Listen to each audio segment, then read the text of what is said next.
Danger.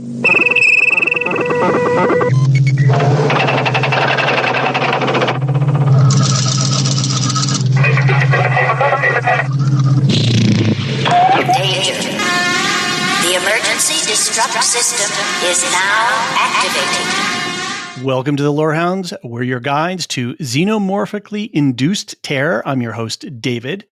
This is our coverage of the penultimate episode of Alien Earth Season 1, Episode 7, Emergence. We have been running multiple shows on the Lorehounds, so we're covering Alien Earth Squadron style, kind of like we did for Andor. Foundation is over, and John and Marilyn have one more episode to do a season wrap-up.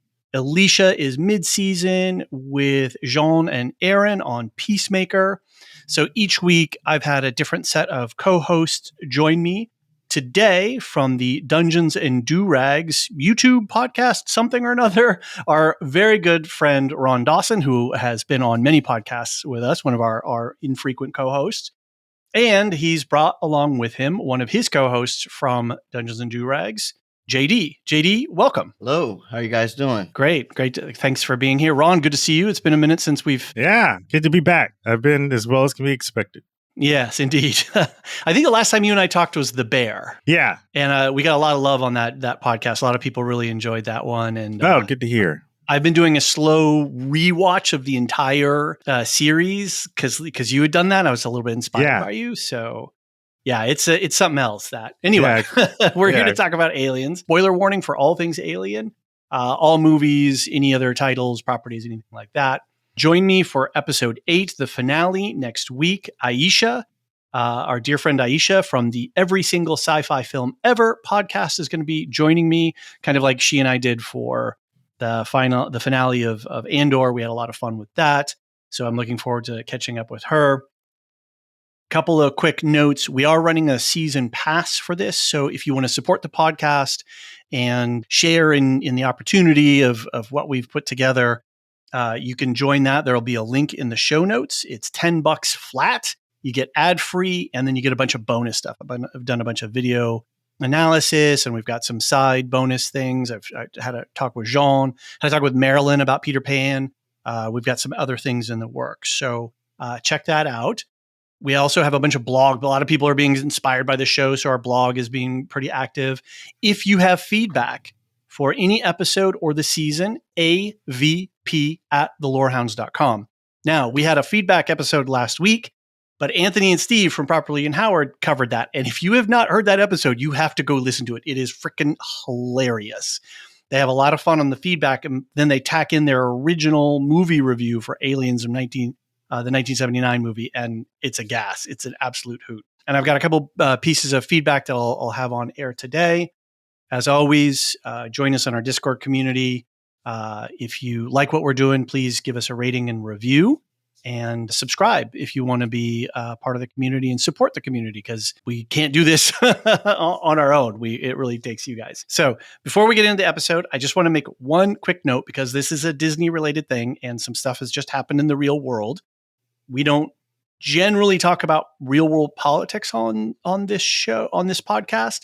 But with the Jimmy Kimmel issue and the FCC chairman making strongman threats, and there's a lot of really disturbing stuff. There's a lot of disturbing stuff in the world these days, but that one kind of strays into our zone in terms of television. And I just want to let everybody know we are aware of that. We are tracking that. We're deeply concerned by it. It is an extremely concerning thing. Even though we don't talk a lot of politics on this podcast, we do have political views. All of us do. All of the Lorehounds hosts have very passionate and informed views. So just because we're not actively talking about it doesn't mean that we're not tracking the issue. So that said, I want to swing us back into aliens. JD, as our guest, welcome, and it's good to have you here. Thank you. Real quick, what's your franchise history with Alien? Like, what movies have you seen, games, books, any of that kind of stuff? I saw the original way back when. I didn't see it at the theaters, but I did see it on TV. Okay. So back in 1980 or something. Sure, yeah. So I've been a huge fan of the first two movies. Yes. The subsequent ones were touchy, but touch and go. But I really love, it sounds like you guys have done a lot of discussion on aliens on this podcast. So I don't know what more substantive I could, add to that. People I talked to about the franchise love the first two. The first one was a great horror film. The second one was a great action horror type movie. And I really love the way Cameron expanded upon the mythology of the universe they set up. So it's just always been a fun ride. And I think that I'm glad to be on this show talking about the penultimate episode, because I think it has it follows along the lines of Cameron really well. And they've, during the season, they've also done some really good horror stuff that, ties in with the original movie. 100%. So yeah, I'm excited to talk about it. And I really like the franchise. Cool. My wife works in industry, and we've actually written a sci-fi ourselves that we're pitching around town, and a lot of the inspiration came actually from Aliens. So, nice. It's a great franchise. Love it. Cool. And you have experience in the industry, right? You not only your wife. I've directed a couple things and edited, small stuff, indie films and whatnot. Cool. So yeah, and my wife, she's worked at numerous production companies and whatnot. So she's. I was telling you earlier, she's over in England right now, so she's busy. She stays out. Got it. Yeah. Cool. And she's oftentimes on the Dungeons-n-Durags podcast. Yeah, she hasn't lately. She hasn't been able. She used to be a regular co-host. Yeah, she used to be a regular, but then her current job, she gets a little nervous and has to be cautious about what she says, especially now. Think about now how litigious everything is nowadays. So she's a little bit more apprehensive about coming on our crazy show. We get a little wild and loose. That's fair.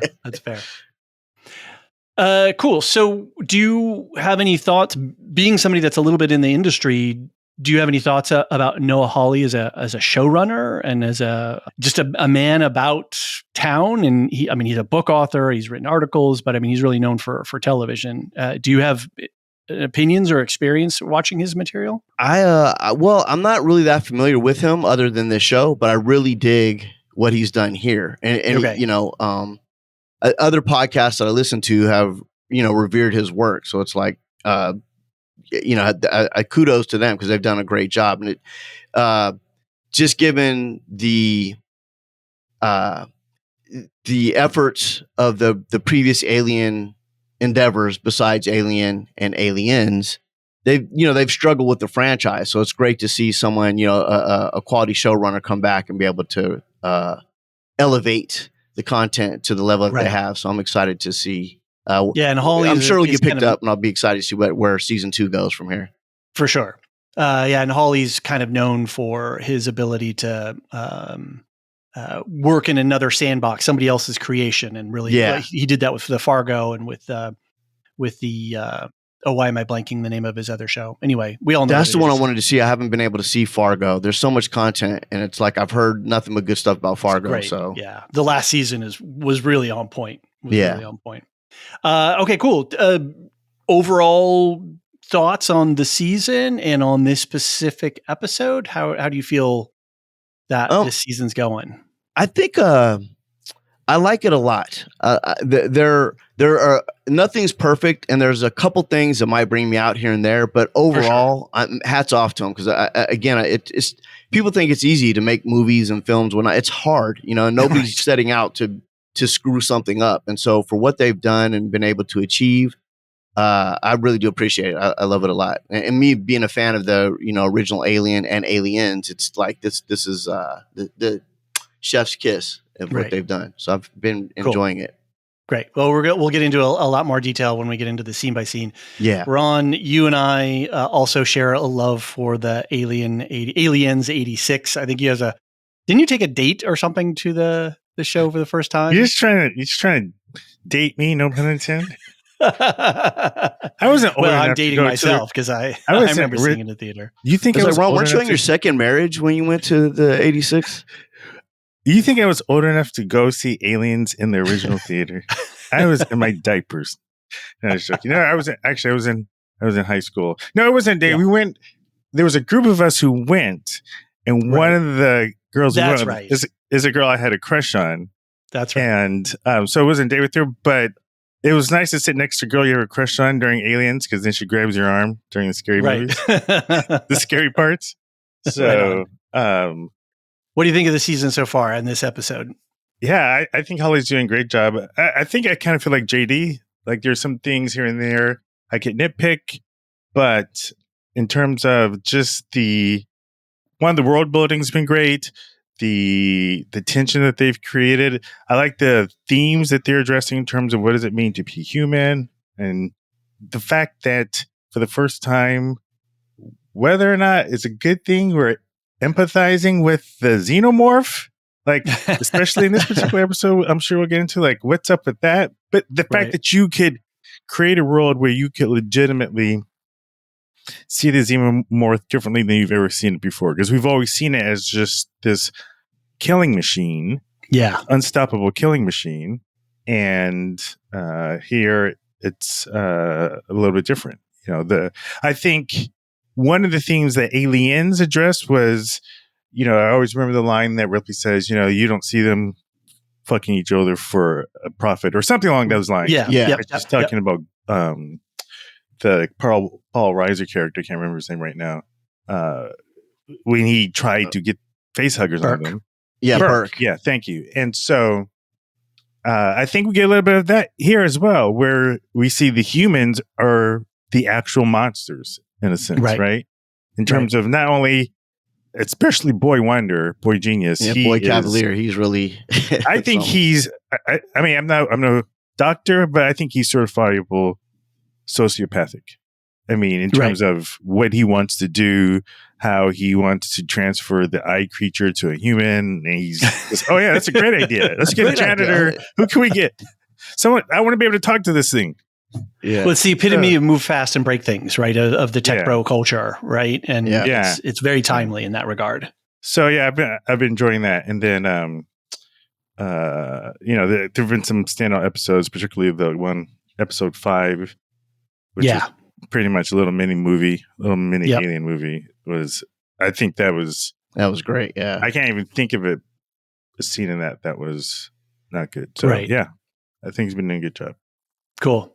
Yeah, this episode for me was Hawley being the most Noah Hawley that Noah Hawley could be. It was a fastball right down over the plate. What do they call it? A cutter or something like that, where it just comes right at you. I don't know baseball that well, so I was trying to look up some baseball terms. Don't look at me for help. I'm football, strictly football. They'll at me. You guys can at me. We want feedback. It's okay. But this is just an absolute heater of an episode from Hawley because of the absurdism.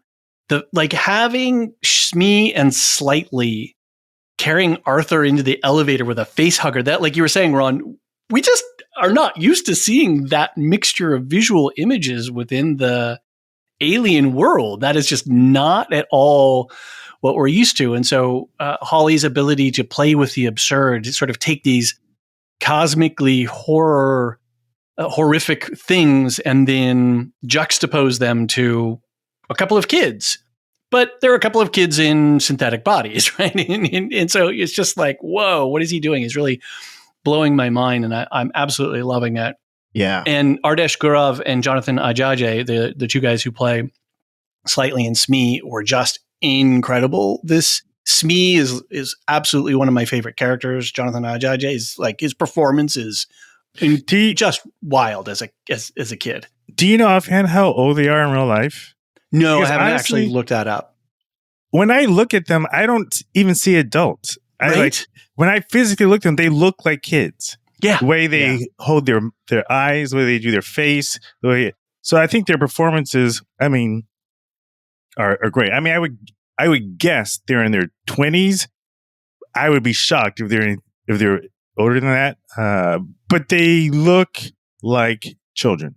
Yeah. It's the manner, the tempo. The tempo of, the way that the acting choices they make are a very frenetic and childlike tempo that really sells it. I know we're supposed to go scene by scene. I don't want to jump the gun, but there's it's okay. You can talk. They grab hands, when they're with. So cute. Is it Arthur? Yeah. And he's walking him. Oh, you could trust him. Whatever. He's like, come on, let's go back.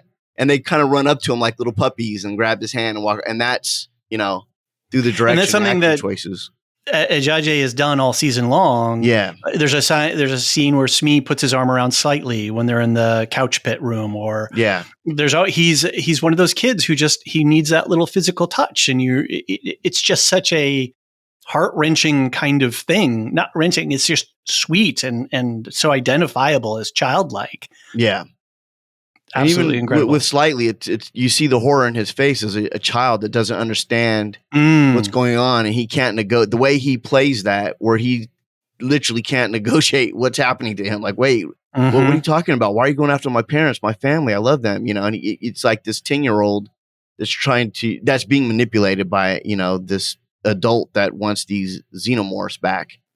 And I think tangentially, this is something, and just a slight little warning, content warning, if there's anything that you have in your life that gives you concern about childhood and kids and being groomed and used by adults in these ways, just skip ahead a little bit. But I want to put a finger on that, something that you're saying there, which is he's really illuminating something that I don't think I don't know how much he meant to go down this road, but us being able to empathize with a child who is being actively groomed and manipulated in this way.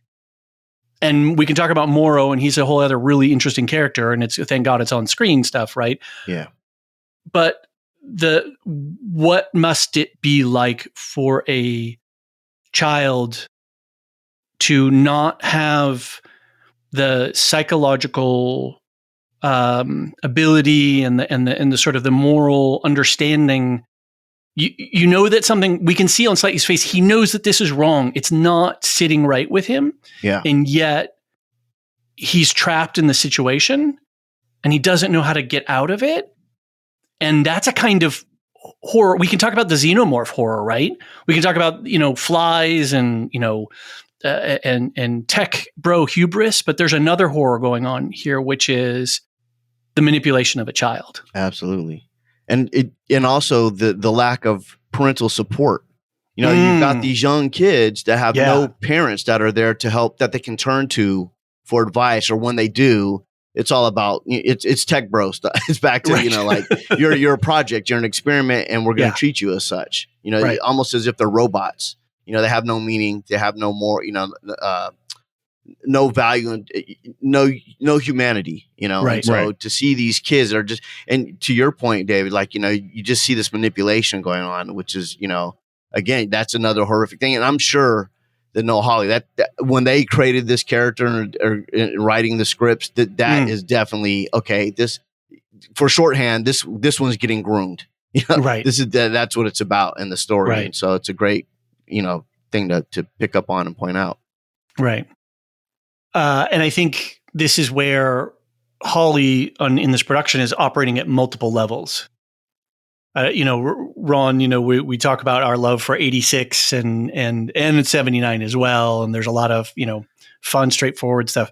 But I don't know if you're just digging on it's almost like archaeological. There's so many different philosophical, psychological, relationship, sci-fi concepts. It's a layer cake. And every time I cut into it, I'm like, oh, there's something new. Yeah, I think that is the mark of a good writer, a good storyteller in general, but a good writer when you can add those layers in terms of whether it's creating empathy for a xenomorph or whether it's being able to tell a complex story about what does it mean? What does it mean to be a parent? What does it mean to be a sibling? At one point, the brother's name. Why is his name? Smee, Slightly. No. Joe. Is it Joe? Oh, Joe. Yeah, Wendy's. Yeah. Someone asked Joe, is Winnie your sister? And he says yes. He says, I think so. But he's still wrestling. Like, is this really my sister? Like the sister that he knew in flesh and blood before she was transferred to Wendy's body. Is this really Marcy? And so I think he says something like, he sounds like her. We can tell he is looking at her like his will, simply. So just, what does it mean to be a brother? What does it mean to be a parent? What does it mean to be a son or a daughter? All those themes are discussed. What does it mean to be human? And you know, when you think about the themes of good and evil, the creatures in this movie are not evil. I mean, Alien has never been evil. It has been, well, you could argue the one in Romulus at the end seems kind of motivated by some shady-ish, but in general, they're animals. They act the way bees or insects would act with regards, right. And so, but you know, it has always been the humans that are either good or evil, and Hawley does a good job at getting into those themes. JD, you had a point, but I just wanted to chime in really quick on Ron's thing here. And then Noah Hawley complicates it by saying, oh, the xenomorphs have language. So that means they have culture, and they have they're not just a stimulus response organism in the universe. JD, but you had something else you wanted to I was just going to add that, you know, talking about the layers, I think that the great thing that Hawley has done is, and the team there, right, and it's a team, right? We use Hawley as a short form, but there's a whole team of people who are creating writers' room that are developing these shows, and it's production, absolutely, and they do a great job, because often I think where some things fall short is when you have an ensemble cast like this. Yeah, they've really done a great job of setting each character apart, so that you can really delve into what that character is going through. You look at Nibs, you look at Smee, you look at Slight. They all have these weird things that are going on with them that are unique to what they're dealing with in their situation, and Wendy and all the characters. And so, and they're so distinct that it makes this storytelling so much more fun to watch. And I'm sure for them writing it, because sometimes you get a lot of deadwood in certain shows where it's just like, okay, these three characters are pretty much the same. And they're just there for cannon fodder to be killed or whatever. But with what we got here going on with these main characters, they do a really good job of really stretching and pulling them apart and analyzing each individual character, so we can really seep into what each character is going through. And like you were saying before, that's hard to do. Yeah. As a writer and writer's room and producers, is to find that right balance to be able to stretch them out, but do it efficiently and effectively on screen. It's really hard. It's not easy. Yeah. Before we get into the scene by scene, I have a couple of feedback emails I want to get your guys' takes on real quick. These are from a little bit from behind, but they're from episode 5 time. But I wanted to make sure we touched on them, especially since the folks took time to write in. And so we always like to make sure that, folks get their emails on air. And if you also wrote in, make sure you go over to Properly Howard and listen to their feedback episode and a review of the 79 movie, because it's an absolute hoot. Anyway, Joe H., a.k.a. Cincinnati Joe, who's one of our subscribers and very active user on Discord and good friend of the pod, he said, loving the series, a couple of reasons I didn't like the dumb actions of the crew in episode 5, and I'm just sort of paraphrasing here, that one of his issues was that there was a saboteur already on board who had set the fire and released the aliens, and that was enough to get the mayhem started. So he has a couple of points that are about the fact that the crew mistakes sort of outshadow the responsibility of the greedy corporation. So it's more about the hapless crew, but there's already a saboteur around. So did we really need the hapless crew to be involved? So his feeling overall was that Hawley, it got a little muddled on the Maginot as to like who and really what was the problem. I don't know if either of you picked up on those things in episode 5, Chibouzo with her water bottle just being sloppy and eating a sandwich in the lab. Like, you're like, come on, right? That's ridiculous. I have a note about all that. Like I made a note for our show. Okay, cool. Well, you want to tease us a little bit? Yeah, it was just, I think that there's something that they're going for in the show about I don't want to call people stupid, but the reliance on AI and technology it seems in the show that it's made the characters dumber. And I think they've done that on purpose. I think like when you look at the engineer's assistant, and he's the one that drank the ticks or whatever, the blood eating tick. And it's like, this guy, he probably can't even spell. He can't. Right. I'm sure he can't read. But Right. they're out on a spaceship. It's not like NASA astronauts. These scholarly, brilliant people traveling amongst the stars. It's a bunch of bozos that are out there. I don't like to disparage them, but it's like, they're these people that in any other case, you wouldn't even let them drive a car, let alone be on a spaceship. And so I think that they're trying to say something about it because there's so much technology. It's just the folly of the hubris, the human fallibility, and to have these people out here in space and think about what they're doing.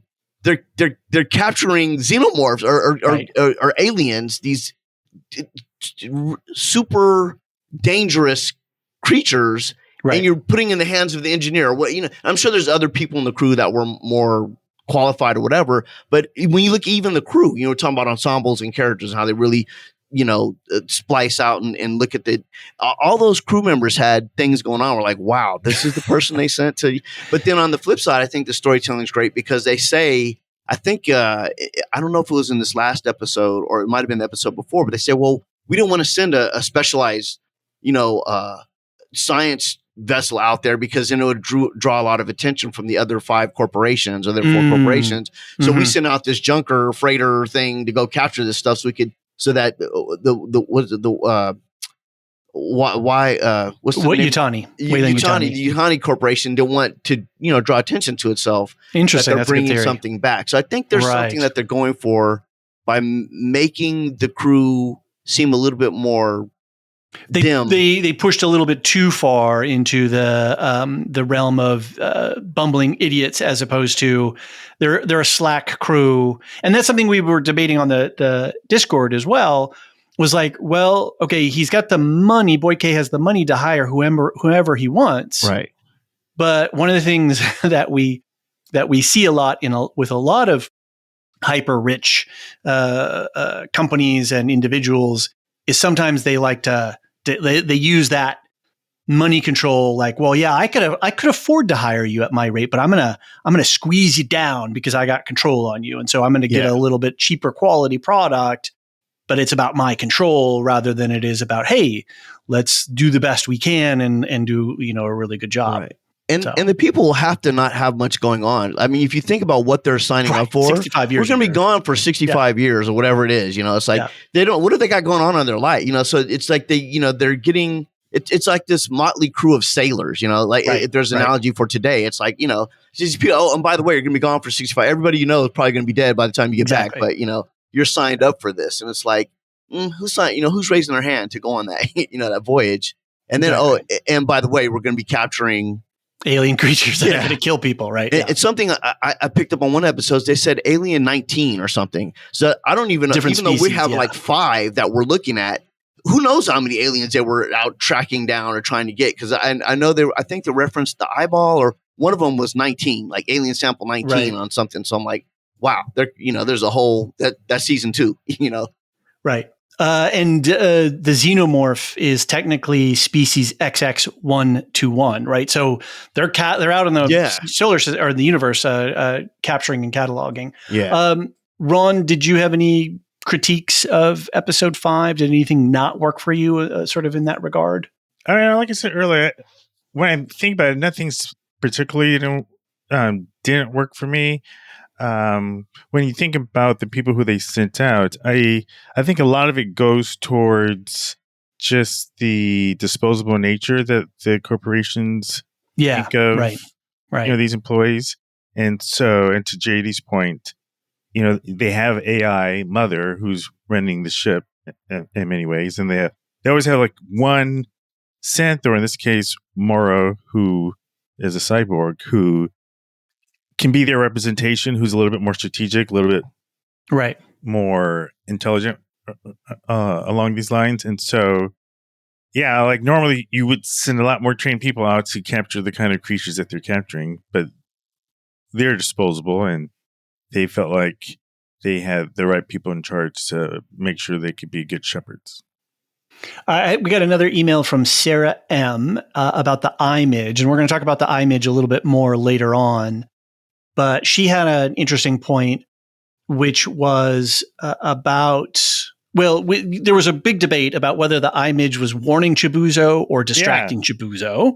And then she has a really good point, which we're going to pick up on later, which is about the image being able to learn and how long was the image there and what was it learning? How did it learn our language? How did it learn our numbering systems? Right. But anyway, the image, I think it goes to your point, Ron, which is about species survival. A lot of people have fallen in love with the image. Really? And a lot of people have. She's great. And she's not your friend, right? She's surviving. And do we know it's a she? It was Chibuzo called it, the science officer, Chibuzo. She called it a she. And it was just a real blink and you miss it kind of thing. Yeah. But what's an intelligent creature in that position going to do? It's horrific to us because it takes over your eye socket, right? But to it's trying to survive in its own world. So I don't know if Ron, what you're interpreting the image's behavior as is like, is it evil or is it just trying to survive? So yeah, I got the impression in episode 5 it was trying to warn Chibuzo because it saw the little insect creature climbing in the water, and so it felt like she was trying to warn her. But with regards to what happened with Isaac / Toodles, it really felt like she did that on purpose to make him slip. So, but yeah, I think I think it's a survival thing. I mean, think about it. It's just hanging out on its planet doing whatever it does. Right? And then these mofos come over and just capture me and throw me in. I would be doing everything. Imagine if some giant just picked you up and threw you. Wouldn't you do everything? Like if Image was a human and there were these giant creatures and we were following, her story as being captured by an alien race that's taking you to a foreign planet, we'd be rooting for her to get away.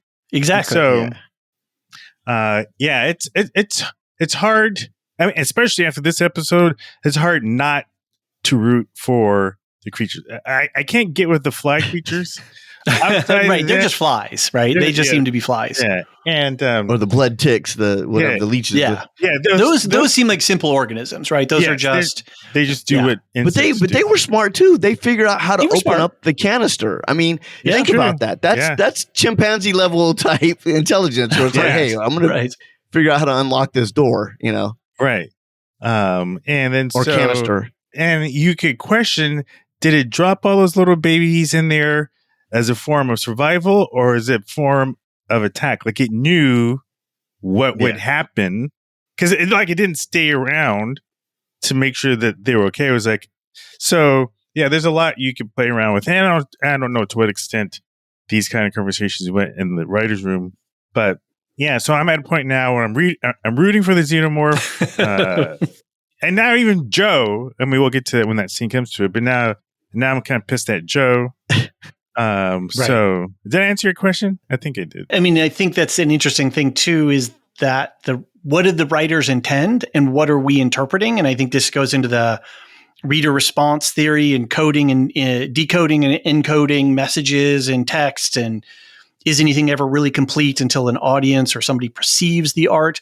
And I think this is for me why the show is so great, is because it's sparking conversation in ways that they never thought of or intended. They were just like, well, we're just writing a creature that's kind of horrific and a little bit intelligent and something that we'd never, something that we're trying to imagine something new. And then we're all out here going, yeah, but like, is it, this and that? And I think that's the mark of a good show is that it's sparking off. JD, I do want to move us along, but do you have any final thoughts on the? I was just going to say, remember they've written the whole season out and they know where everything's going. So like when you're in episode 4 or 3 or whatever, and you're seeing the image, whatnot, it could look like, oh, well, they're trying to be, it may be helpful. I don't think so. This thing was reciting pi. It was communicating pi with our boy cavalier. So it's super intelligent. And I just think that everything it's doing is calculated, to Ron's point, to get back home or to survive. So I think that I don't think that this eye is benevolent in any way to help anybody. I think everything's been calculated to get away from these stupid, big ape monkey people that have grabbed it and sucked it up on a plane, on a spaceship. 100%. All right, cool. Let's take a quick break. And then when we come back, we'll start to get into our scene by scene breakdown.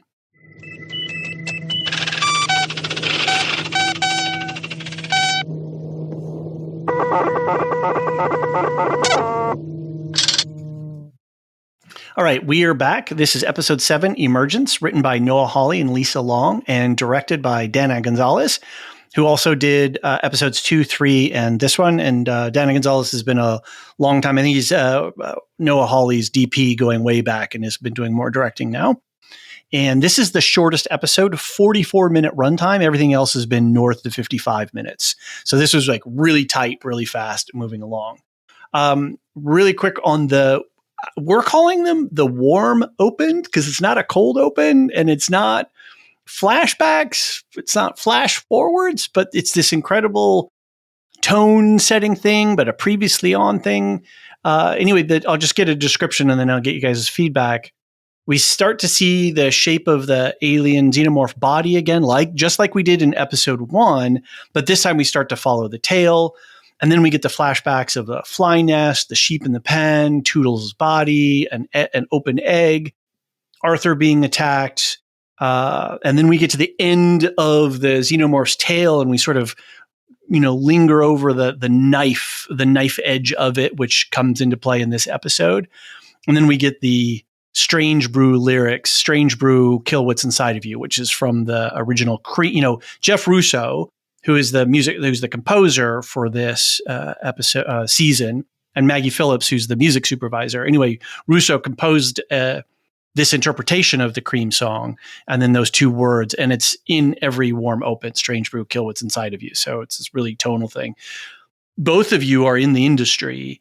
Both of you, I'm sure, have consumed a lot of television in your time. But are these warm opens? Is this style working for you, JD? Do you find this innovative? Do you find this helpful? Or how are you responding to it as a technique, as a device? Yeah, I dig it. I think it's really cool because I think it's a really fast way to just set the tone and remind everybody what this is about. Right. We're talking about, alien Earth, and it's like you've got these creatures, and so these little quick flashes and that we're seeing, I think really just helps set up the tone in a great way. It gives you the chills and the creeps and whatnot, and, and remind you, hey, this is where we've come from. This is what we've seen. In like a really effective and efficient. It's super efficient. Yeah, Ron, super efficient. Love it. What are you thinking about these opens? Yeah, I like them a lot. I like the callback to the original, to Aliens, in terms of how the letters come on. Right, the fade in. Yeah, I think it's a creative way, like you said, David.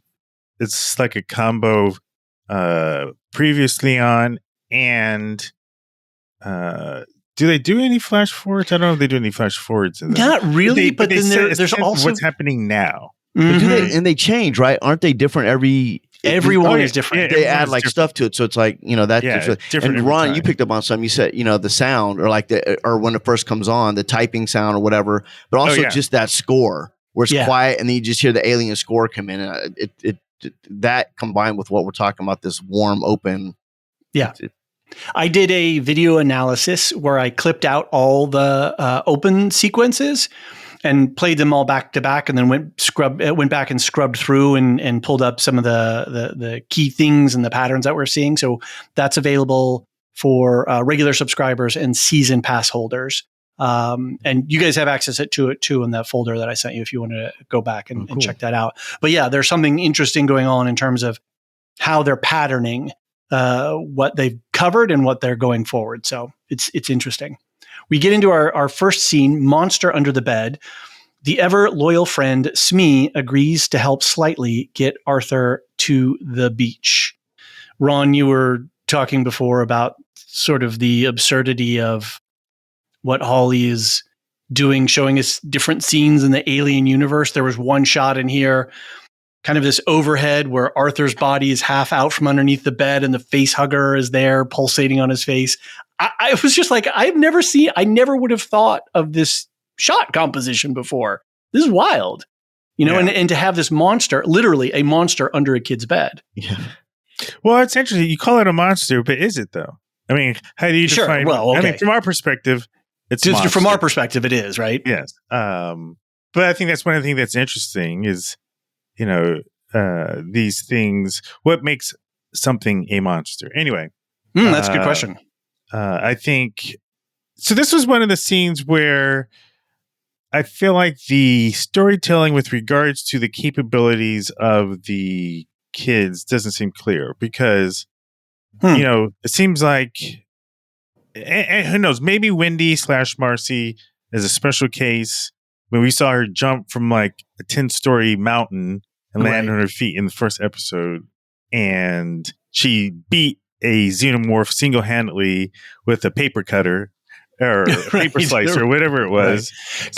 Can I interject something really quick? I think I mentioned this on a previous podcast, but that paper cutter comes out of a comic book, one of the Aliens comic books, where somebody uses a paper cutter because they're being attacked in this office, and they rip off a paper cutter as one of the only weapons they have. So I don't know if that's I'm assuming. I'm giving the Hawk and the crew a benefit of the doubt that they did their research, and that's what that was a wink and a nod to. But anyway, sorry to went in. Yeah. So we see that, but even if you set her aside, Nibs shows some amount of strength and speed, and so it seems to me that if they all have similar strength, why does he need so much help moving this guy? Like, seems like he could just pick him up and throw him over his shoulder. And I know that it's not as, for storytelling purposes, it's plot driven, as you need to be able to do it this way for all the reasons why. But that's a little nitpick that I have in this episode. It seems like there are times where these two don't seem to have the strength and abilities that the other, and who knows, maybe they only gave it to the girls and the boys don't. Or maybe their child minds don't realize. I mean, it took that's what I was going to say. That could be it too. Yeah. I think also he's slightly so scared that he wants a friend, a compadre to help him, to help me get him to the beach. But he doesn't, even if he could carry him by himself, it's like, I need a lookout. I need someone to help me. I need someone to be involved with, I'm on my own. Again, going back to, there's no, parent structure around these kids, so they're looking for help wherever they can get it. It's, they got their friends, so because all the adults in their lives are exploiting them in some way, shape, or form. We talked last episode with Steve and Anthony about Dame Sylvia, that she's a low key bad guy. She's a low key villain. Totally. And she, did she marry Arthur because he was the brightest mind, and she, she's into her transhumanist thing, and whatever. And she's looking at some pictures of him this episode, feeling a little sad, but she's not crying. She's not, tearing her hair out or villains have emotions too, So it's like, get these kids out of here. Nothing. No, she's in it with Boy K. So right. And then I thought another thing that was really funny and, again, just wildly absurdist was Slightly trying to feed Arthur the green juice. And, if I was thinking about it, Slightly is under this he's under this kind of pressure that is causing him to act irrationally. He doesn't, know, and we see this later too, when they lose track of Arthur in that moment. The stress, the intensity of the moment is not making him think straight. And he's already a kid anyway, so he's still figuring out the world. But then, to try to feed Arthur a green juice Slurpee thing with a face under on your face. Let me drown you while the thing's on your neck. That was just wild.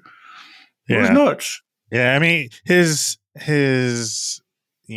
childlike nature really comes out in the scene. And I would also say, remember, these guys don't know. They didn't know it. They didn't go out and collect these aliens. They're having to deal with this, and so they don't know what these things are capable of. So when an adult when Morrow's blackmailing him to bring the thing down to the beach, like, oh yeah, just give me my creature back. Everything will be fine. He's not telling him, oh, there's a thing that's going to explode from the chest and rip. These kids don't know what's going on. So I try to give them a little grace. I think I don't know if it was it Cincinnati Joe I don't think he's crazy in saying it. There are times where I've been frustrated at how seemingly inept or stupid people are, but then I have to, half the time it's like, well, these are little kids. They're 5-year-olds or 10-year-olds, and then the other people, of course, we were talking about with the AI, they don't have to think for themselves anymore. So it's they've regressed in their reasoning and thinking patterns. Let's move on to the next scene. Not an accident. Kirsch supervises a cleanup in the lab. Once the flies have been contained, Boy K begins to understand the unusual nature of the image, and Wendy faces the hard truth that they are not premium after all. It's all contained now. Contained? What happened? What happened, Isaac? Science. No, we can't. We're premium. Don't. We're not safe. No, that's not what... Talk to her. Clearly, Boy K has never been around children before and has no idea. He's like, you deal with these children, this childlike questioning.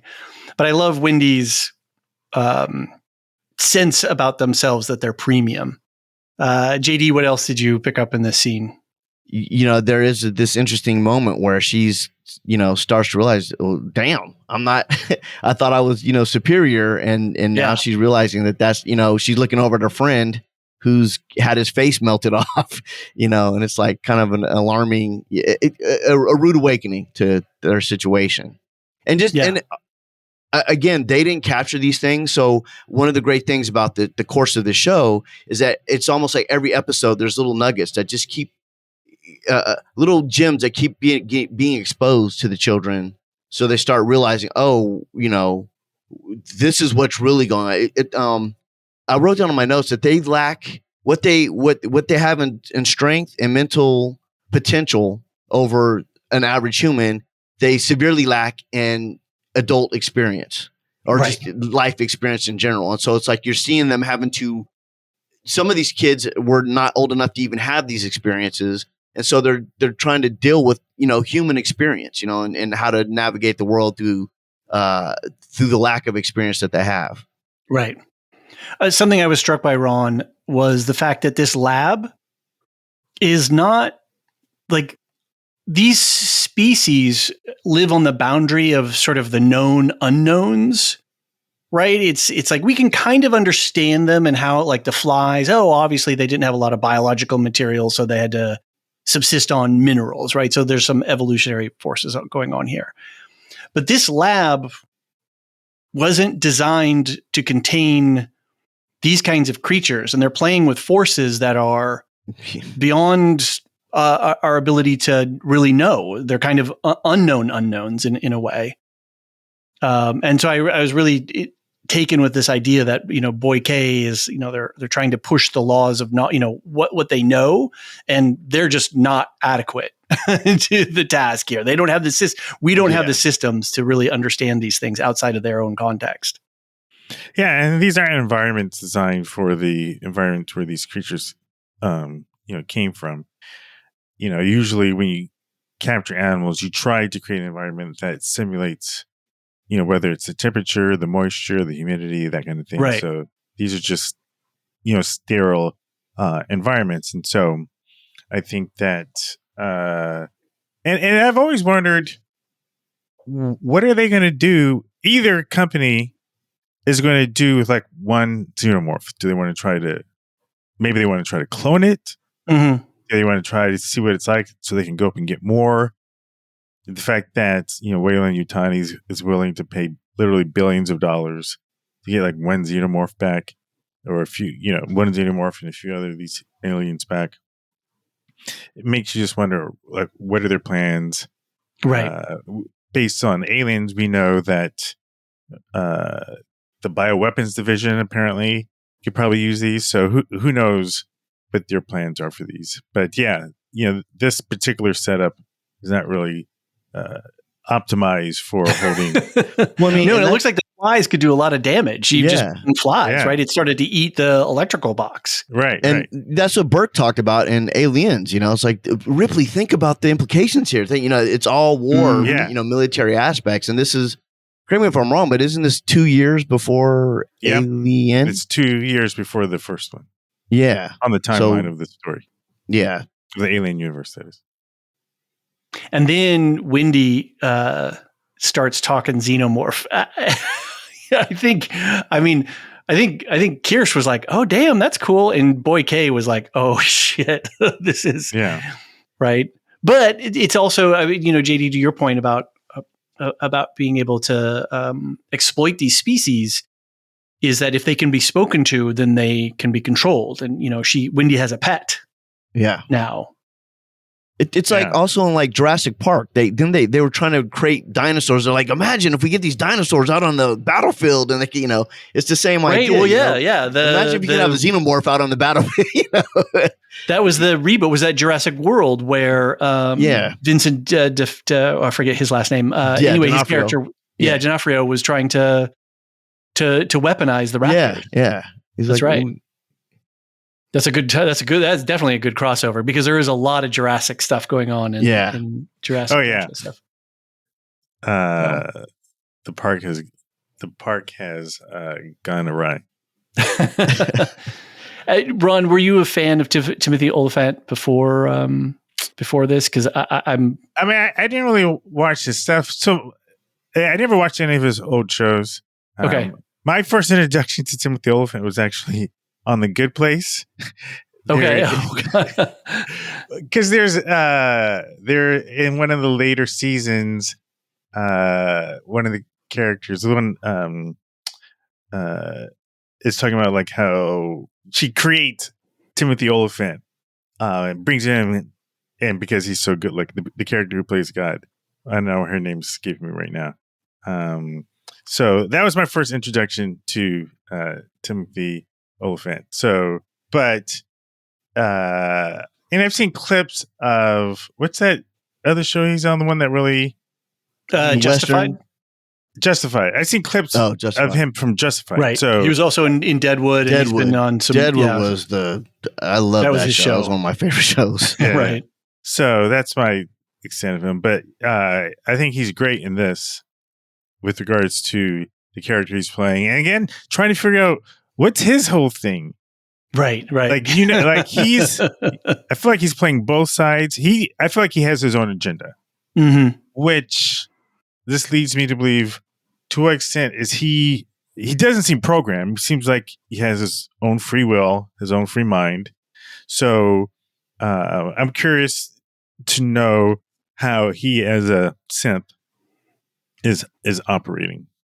Right. And I think that's layered in JD. A lot of people are asking that question, like, is there not some sort of secret code word that I could speak to turn one of these guys off? Or do I have to literally go to a terminal and tap in a bunch of commands?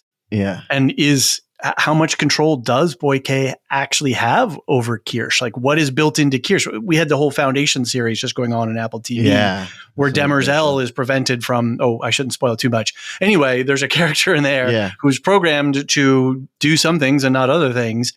And we don't see that, like Ron is saying, with Kirsch. He seems to be, what loyalty does he have to Boy K that keeps him from just reaching out and snapping Boy K's neck? Because Boy K certainly treats him like shit. Yeah, she's like shit. But does Kirsch care because he's a robot? I don't know. Yeah. I think ultimately that Kirsch knows the program and knows what Boy K is ultimately about. And so he might even sometimes circumvent protocol because ultimately the ends justify the means. And so at first I thought, he's nefarious. Because he almost takes on the vibe of a human that's just greedy and wants to and is apathetic towards the aliens or the children.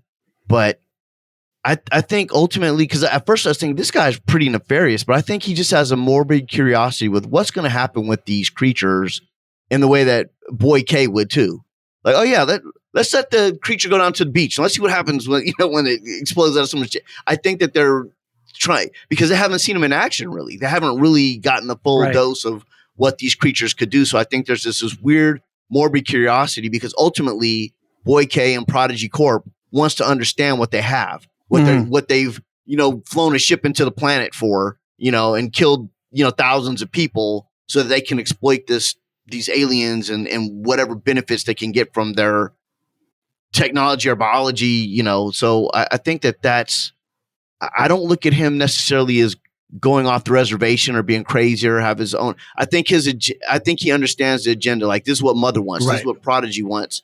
And so even with Boy K, I know I think sometimes he feels he's just as smart as Boy K. Yeah. And so and so it's like he might go around corners, cut corners, or whatever, to get ultimately what Prodigy. Right. So he's got that project. After. Right. I got you. Yeah. I got you.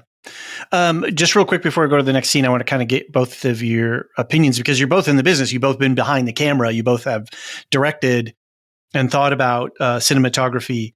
There's one thing that Hawley's doing constantly throughout this season, which is using reflections. And, like Kirsch standing in the glass and we see his face, which I thought was interesting because he couldn't go into that room while the flies were active.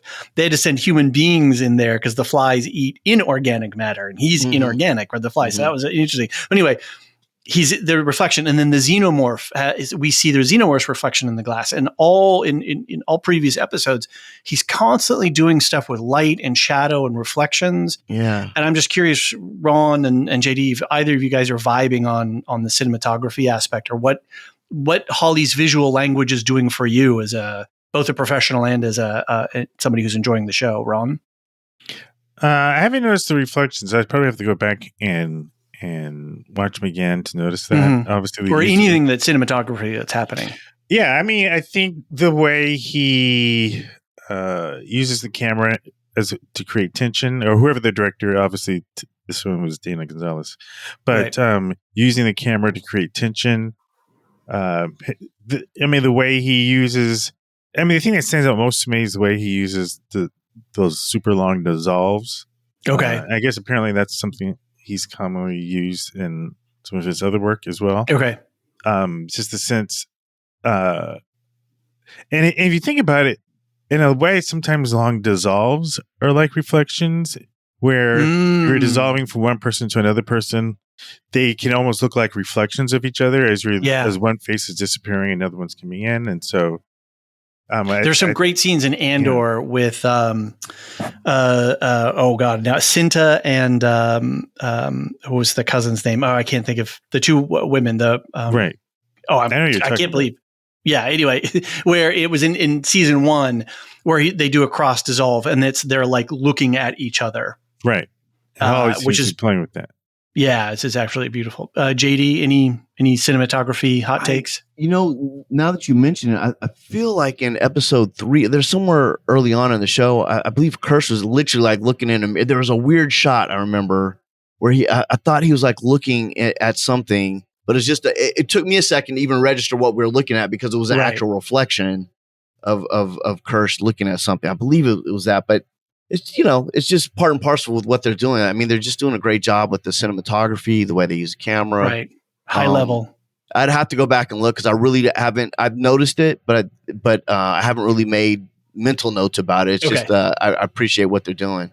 Gotcha. Yeah, and I think that's one of the things that this would a rewatch is going to reward is there's so much coming at us story wise, but on a rewatch, man, you pick up a lot of those details. So. Let's get on to the next scene. Promise you won't tell. Joe gets Wendy and convinces her to leave. Wendy convinces Joe to get the others first. Nibs goes and Curly stays. So one of the things that there's a lot of conversation in this show is about loyalty. Ron, I don't know if you're like, is it loyalty to friends, loyalty to companies, loyalty to siblings? Yeah, I can see that definitely. Turning up with regards to some of the choices that Joe has to make, some of the choices that Wendy wants to make. Obviously, we see that playing around with Kirsch, Morrow. I think it's clear loyalty is definitely one of the themes that they play with. Yeah. And later, I think we see, JD, that Joe really doesn't care about anything except for his sister. But even then, he crosses that loyalty boundary with her. Yeah, it was. Yeah. And I'm sure we'll talk about it when we get to the boat scene. But I think you brought up not Nibs. What was the other what's Curly? the other girl who's Curly. Curly. Yeah. She, going back to the whole grooming idea, she's a hook, line, and sinker. She's like bought into the thing and has totally been groomed, so she's, company line, towing the line for Right. Prodigy She sees Corp. possibility for herself in this world. And in this place. Yeah. And loves it. Apparently like, I'm not going anywhere. This is great. Yeah. This is the best thing I've ever had. Yeah. And then it speaks to the naivete of all these kids because they haven't had these experiences. So they don't recognize the signs of how they're being manipulated and what's going, and what they're up against. Right. Ron, you're a parent as well. I don't know if you've ever had encounters with kids or your own or others where they're trying to hold a secret and they can't. And they put Curly into that position of like, don't tell. Mm-hmm. And later it sort of comes out, obviously, but I don't know, any reflections as a parent on what these kids are getting up to, both having been a kid and also being a parent? Yeah. I mean, knock on wood, my kid would never did anything like that. He was I actually never even ever had to discipline him either. He was just had that kind of soul. That's why it was actually hard for me to watch the scene with Isaac, because Isaac kind of looks like my son, and he kind of has the innocence of my son. So that was really hard scene for me to watch because, right, it really felt. JD knows what my son looks like, and so he kind of has the same kind of innocence and naivete that I feel like. Wait, are you innocent, JD? You don't strike me as innocent. No, JD's not innocent. JD just knows my son, so he right. I was just making has an idea of what I'm talking about. But I can absolutely relate with regards to this idea of not keeping a secret. Will she keep the secret? I feel like it's Chekhov's secret. Right, exactly. I don't know that is going to be kept by Curly. So right, no, and we see that later. It does totally affect. I have two daughters. So okay, I was going to ask. I don't know your parenting. Yeah. And like one of my daughters is not one of my youngest is slick. She's the sharper one, and my oldest one is like she's just telling herself. But so it's interesting to see the relationships between the girls in the group. And you can really feel that Hawley has a sensibility of what relationships between parents and children. Yeah, and understands what it is to be a child and to carry big secrets. Yep. And again, it's like they don't have qualified parents. So they're having to be adults or navigate this world with mature decision making that they're not equipped for yet because they haven't had the experience, And so it all comes back. It keeps coming back to that, which I think is really cool, a cool sandbox for them to play in. Right. And I think it's sad. The only one who's really been a true parental figure has been Arthur, because Dame... I almost said Dame Edna. Well, Joe too. I think Joe is like being thrust into this situation. I don't know if he's been in a parental role though. Like I don't feel like he's been. Has Arthur? Do they have a kid? Well, Arthur's kind of like the parents to the kid because he and his wife were the ones who created. And I feel like he seems to be like the main scientist behind the creation of it, because in that one scene last week, Boy Genius wanted to know if she could do it without Arthur when what's his dude, and we said do we know yet that other bald dude we don't know yet if he's a synth. I know there's a lot of conversation. Yeah, no, we've had there's been some indications that he's potentially, but we haven't had any resolution on that. Right. That question. I think that's something they're holding close to their chest. I think they want people to discuss it anyway. In the scene where Arthur was being fired, it seemed clear Arthur is the main brain behind this technology of transferring, essentially your soul from this human into this robot. And I feel like he's the one who's, in terms of a parental figure who wants to protect his children, the way he was trying to give the code to Winnie to get out, the way he could tell that, Smee and Slightly were up to no good, but he said, hey, let's talk about it. All that kind of thing. And, the wife, she is looking to Yeah, I think she's kind of shady in her. And own what's little way. ironic is that she's supposed to be the one who's looking after their psychological well-being, and Arthur is the IT guy because Right. Boyke says Right. it's not an IT issue, it's not a hardware issue. Then get Yeah. Or Right. no, I'm sorry, it's the other way around. It's an IT issue, not a psychological issue. So right. You had it right. Yeah. yeah, beat feet Sylvia, Arthur, you're on the thing. So he's been looking after their hardware, but ironically, he's the one who, at the end of the day, says, "But if we love you, then know that we will be there to work it out with you." That was actually like a really powerful moment. As a parent as well, JD, I was just like, Yeah, no, it was a great, awesome scene, and I think what I was resonating with Joe is that they both take on a guardian. Joe the brother, right? Joe the brother, yeah. They become guardian. Joe is, for me, he's just been purely a guardian. Once you found out, oh, this is potentially my sister, his intentions to me are pure. Whereas even with Arthur, it's like, okay, you're working for this billionaire. I'm sure you've seen shady shit that he's done before, and you've kind of gone along with it. But now I feel like Arthur's gotten to the point where it's okay. I didn't. It's that compromise, It's like I'm able to do all this amazing scientific stuff because I'm working for for Boy K, but now it's gone too far, and so now he's kind of realized. And so it was good to see him kind of reach back to his own humanity and help. Hey, we're going to help you out. This will work out. Hold on, I got something. Hold on. and earlier on, they were setting up the three wise monkeys. Philosophical tool, right? On the Eastern side, it's a thing about training your mind to resist, negative thought. But in the Western sense, it's about moral compromise.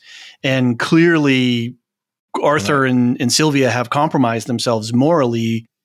But then Arthur finds his way back and actually takes the children by the hand. And then pays for it with his life, like he's a dead man walking, right? Yeah. And that's the absurd of one of the absurd parts of this whole show is you get killed for being a good person in this show. Yeah, right. There isn't a moral good outcome in an alien universe. Yeah. Although you could argue, I don't know that, like the reason why Arthur, like what was the reason when they went to the lab? What was because it? Wasn't it for Isaac? Didn't he realize that something was wrong with Isaac, and they went there? Oh, that's right. Yeah, he saw Isaac was missing, so he went to go find him. Right. And at this point, he's fired and is supposed to be packing up and getting off the island. But what does he do? He's concerned for one of the kids. Yeah. His morals really do kick in. Yeah. Right. And just to shout out to the actor that plays Isaac, he was great in Shadow and Bone too. I saw him in Shadow and Bone. He was awesome in that. It was a great Netflix series. He's a gunslinger, which is ironic. To see him play a kid now is like Kit Young. Yeah, Kit Young. He's great. Cool. All right. Well, let's take a quick break and then we'll move along with our scene by scene.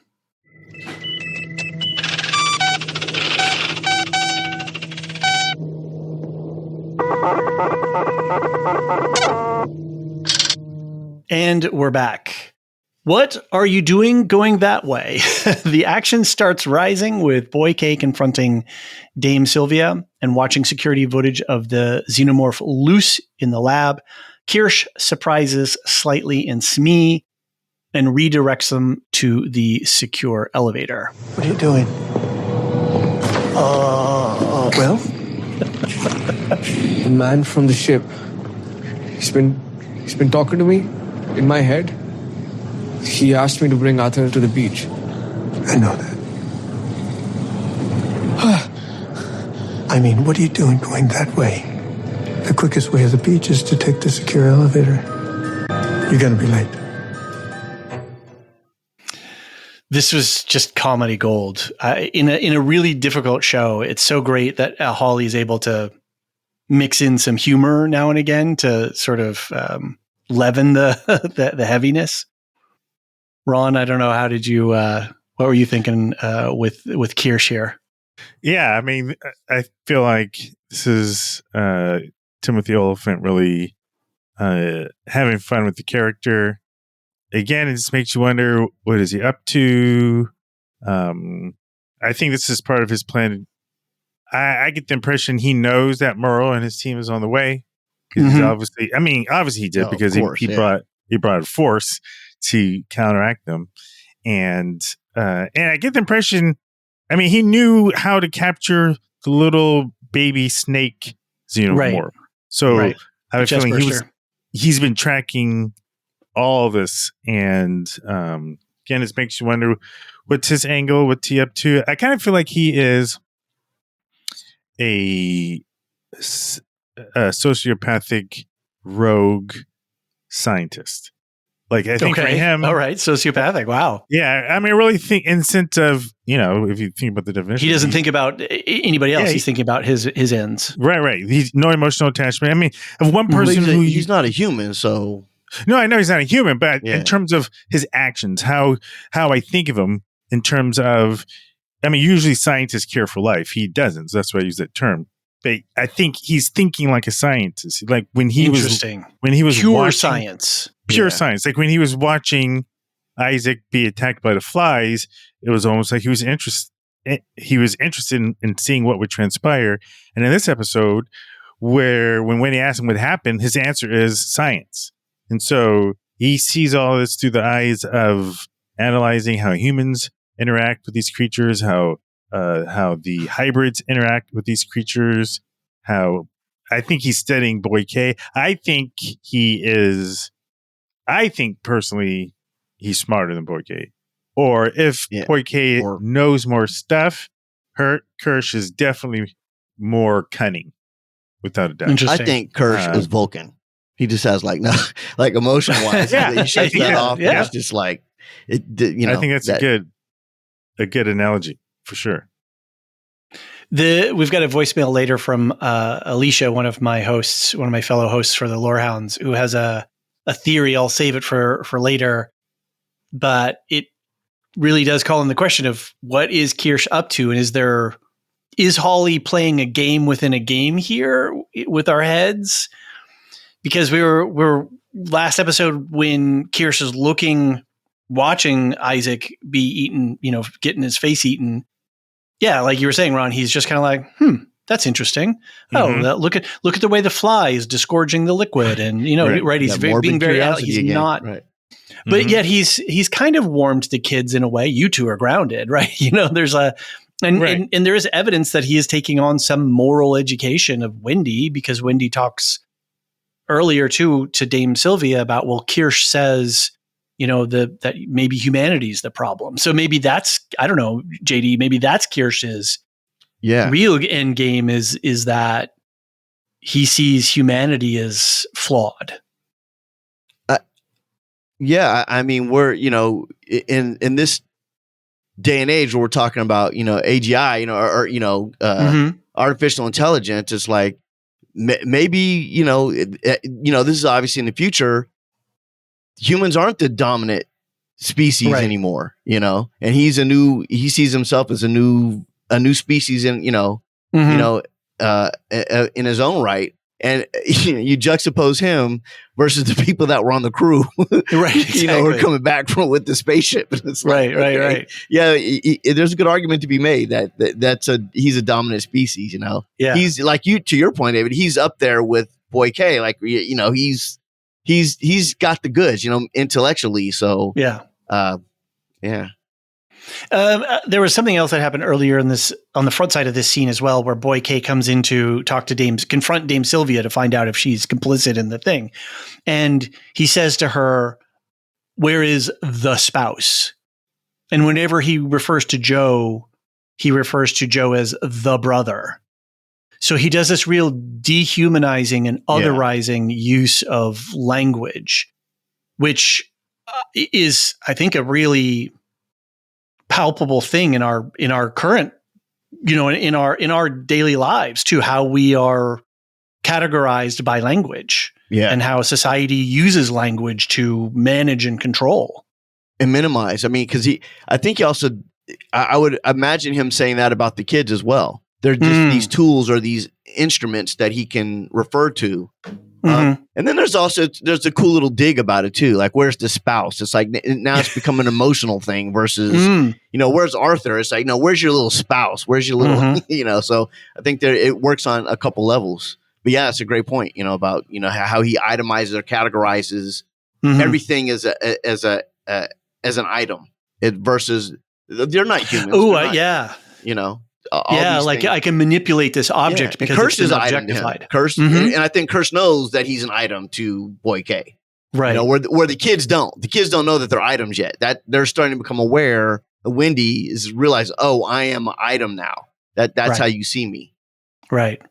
I think Ron, that's a pretty interesting point that like Boy K can make you an object and not a person with agency. Curly doesn't realize that yet. Curly thinks he's Who doesn't realize that yet? Curly. Oh, yeah, for sure. Because again, she's a kid too. He is, and it's going to be, I think if we assume that this story is going to go to where we know the Alien franchise and the companies are in power based on they're lining up the tracks between the franchise movies. Yeah. My assumption is that Prodigy doesn't come out of this because we never hear about Prodigy in any of the movies. We only hear about Weyland-Yutani. Right. So I think the boy genius here is going to get some kind of comeuppance before the end. That's at least I hope. I mean, we don't know. It could end it Game of Thrones style, and he could get away with it and end up dying an old man. We don't know, but it's interesting. It's gonna be interesting to see how this all pans out for him because he's the most. Yeah. Of all monsters, he's the most despicable. Except for the fly and the ticks. They're only doing what they do. The tiger didn't go crazy. The tiger just went tiger. What Chris Rock say? The tiger didn't go crazy. The tiger just went tiger. Right. In terms of who I want to see on screen, I should say.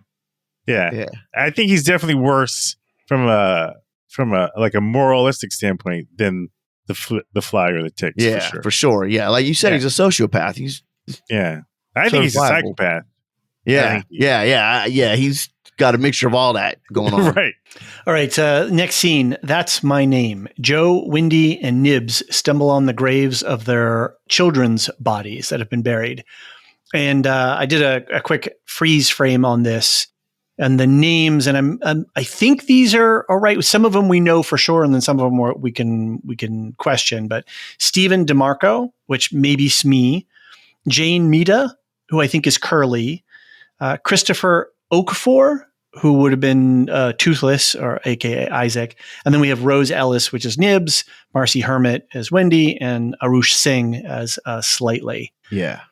What did you guys make of this scene? This was kind of powerful in a way, and it was a strange scene also in some ways as a plot, because this was an action-heavy episode, but this was kind of contemplative and reflective in a way. I don't know. JD, what are you thinking? We had brought something up earlier, darn it, and I meant to make a mental note about it because it was, I can't remember, but I thought of this scene when you brought it up earlier in the show. Or am I, it's something to do with like, who am I? Or them grappling with the fact that what are we? You have the kids that are like, am I me? or what am I as an entity? What am I? Am I this item that Boy K sees me as? Because right there, I'm looking at my grave where what I used to be is rotting right now in this virtually an unmarked grave. I mean, even though their names are there, it's in some back corner of the island that no one's going to visit, and clearly unkempt because the weeds are starting to grow. No one, exactly. No one goes there. And Joe didn't know that he thought he buried her somewhere else. He went to her funeral, somewhere else, but that he didn't actually go to her funeral. He's seeing the result of her passing away is that her little body's in a grave somewhere on which is the person that he knew. Yes, exactly. And this physical form, he doesn't know this physical form. And also during this trek, he's starting to realize things about Wendy. Like, wait, there's, or Marcy, there's things going on here. She's talking to alien. I don't know if they had met the xenomorph out and about on the island at this point. Not yet. It's coming up. Yeah. But even then, it's like, her wanting, we can't leave. We have to get all the children. He's like, let's just get the hell out of here. Let's go. Right. The boat's leaving, let's get out. He doesn't care about anybody else. He cares about. Yeah. But I think it's almost to a degree, he is more fixated on the memory of his sister than the reality of his sister now. Yeah. Well, in a weird way, isn't he like one of the kids? Because he's trying to have to catch up with what's going on. Because he didn't know all this stuff was happening. So even though as an adult, I'm just trying to imagine. I wake up, my lung has been removed or whatever. I'm finding out that I have, oh my God, this is my sister. How do you even reconcile that? Because these are new things. It's not like, oh yeah, my sister got in a car accident, so they just gave her a new body or whatever, and now she's fine. It's like, no, this is the first time that this is happening in that world where it's like, oh, they've transplanted my sister's brain into a new item. And we're talking like a week here, maybe 10 days or something. Yeah, There's not a lot of time. Even though it feels on to us because it's being doled out over weeks. Right. It's a couple days for him, and he's like trying to grapple with this. And this whole thing is like, I think there's an element of I lost you once, I'm not going to lose you again. Yeah, I love all these kids, and hey, that's great, whoop de woo. But we need to get the hell out of here because there's a lot of shenanigans going on this island that you don't understand yet, and I'm starting to piece together. Let's go. And so I think that's really what is first and foremost in his mind, where he's coming from. But back to the scene of the graveyard. I don't. It's like, that's this podcast. Ron, it's got to be weird seeing your headstone and knowing that was you. It makes you wonder, what does it really mean to be alive? Am I alive? Is this the real me? It makes you wonder, how much are they changed in the transition? When they transition. They move your essence from the body into the robot. Is the reason is Nibs is the way that Nibs is reacting, thinking she's pregnant and all that. Is that something she would have? Is that a reaction she would have had if she had remained, a little human girl, or was there some kind of corruption in moving her into this body? I think. To jump in just there real quick, I think not unlike the grooming of a child thing, Hawley's and the writers are doing something here too with dysphoria. And when we talk about trans people who are trans and who are dealing with, hey, I don't feel comfortable in this body, right? There's something wrong here. There's a disconnect here. He's illuminating something about that experience that those people, that real experience that those real people are having. Yeah. That it's hard for us who don't experience that, who are cisgendered. Right. We're like, well, what's the deal? And I think through Nibs, I'm starting to realize a little bit more about what dysphoria really is and how it can affect you. I mean, he's going to a horror place in this thing. So it's, he's doing something weird with it. Let's not forget I'm sorry. Right. No, go. I was just gonna say, she had a really fucked up experience for being a little girl that saw this horrific stuff, and she was the youngest out of all those. So I mean, when you're little like that, your wires, the cement is not dry, and even with the kids, brain wise, they're still setting, they're still. But she was tiny. She was 6 years old. I just, having my youngest daughter, I've known that or kids just in general. You got to be careful what you show them at a young age because it can really jack them up, where they're scared to be left alone. I remember, speaking of aliens, I shouldn't say this, but my dad, I have a sister, and he let her watch Aliens when she was like 3. And that ruined her for years. Like, she was scared to be alone in the house. And it's like, you can really fuck a kid up but by showing them something that they shouldn't see. This girl lived it. She just didn't see it on a movie. She got attacked by the eye image. Yeah. Right? The eye mage was trying to get in. It wrapped around her, trying to get into her head. So, I mean, that's and you're a 6-year-old, you know, and there's something about the eye trying to impregnate you. You know, it's trying to get in and take your body over or become a part of your body. So there's all this weird stuff that's going on there. And again, it was like a 6-year-old. It's like, or whatever she was, 6 or 7. She was really young. That to me would royally scramble things up. And then it's okay, but you're in this new body, and I have the feeling that how humans develop, these synths also are developing, and again, the cement is not dry yet on these things. I think they're landing somewhere and kind of solidifying as they get older or maturing or whatnot. One of a podcast I did a number of years ago with JD and Yolanda, Radio Film School. I did this series called Breaking the Glass, where I interviewed Yolanda and some other Black women in the movie industry who were friends with theirs. And one of the things we talked about are the poor choices that Black parents made back in the day with what they let their parents watch. And each one had a story of some crazy movie that their mama let them watch when they were too young. Yolanda talked about her mother taking her to see this movie about this killer bear or something. It was Grizzly. The movie Grizzly came out in like the 70s. Yeah, the movie Grizzly. I was the host of the show, and I had talked about how my mother took my brother and I when we were 6 or 7. I was probably 7, maybe, to go see Amityville Horror. I did not leave my mother's side literally all weekend. Was it? It was. This was in the theater. So again, I'm dating how old I am, but this was. It had to be like 1980, or 78 or something. It was in the 70s. This was like the air. I remember it now. The air around me felt weird. It was such a surreal experience. So,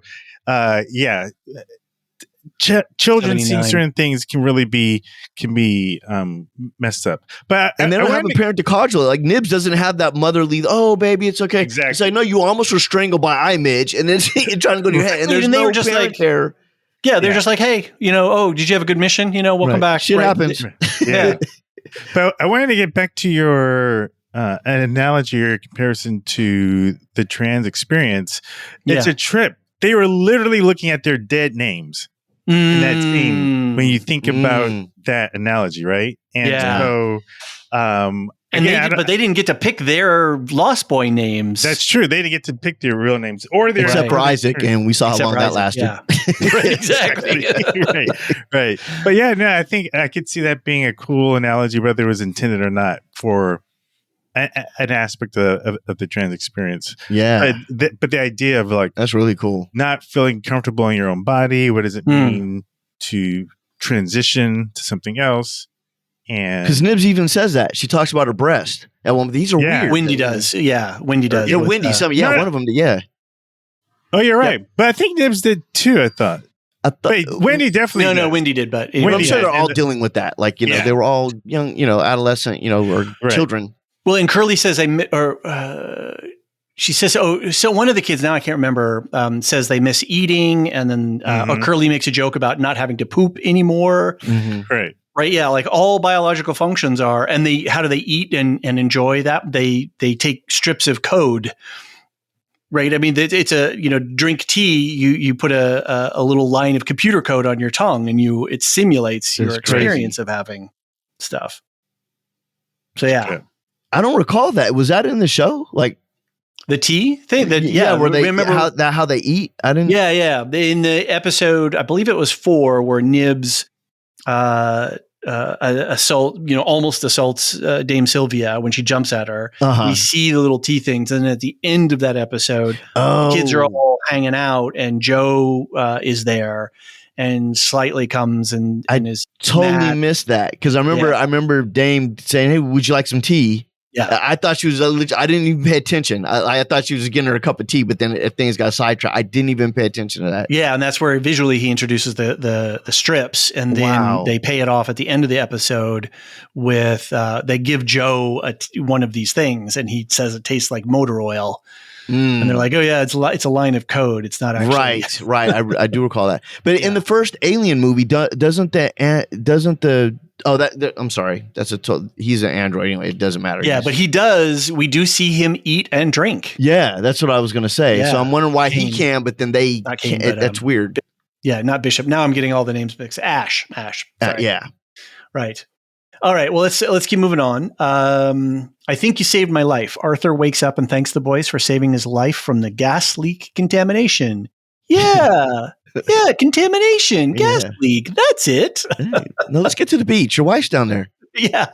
Comedy gold again here with these kids. And there's a conceit, which is, why did the face hugger end up in a tree? I jumped at that scene when it fell out. Good. All he did his job, right? Yeah. But it's like, why? How did that? And I'm like, but you know what? That's kind of the experience when you're under that kind of stress. You don't know what's going on. You details blank and your perceptions are altered in some way. So visually to me, that's kind of the way that I read that scene. But then like having slightly stepping on the face hugger and stuff. Yeah. And they do that though. Like in the other movies, like when they disembark from the face, wherever they kind of the death throes of dying, they lash out and jump, whatever. So I bought it. I thought it was, yeah, because we've never seen. I don't know if we've ever seen an experience of a facehugger detaching after it's finished its job. We've seen it after it's been completely dead. Yeah, and even when it's completely dead, it still moves a little bit. So maybe it just crawled up into the tree.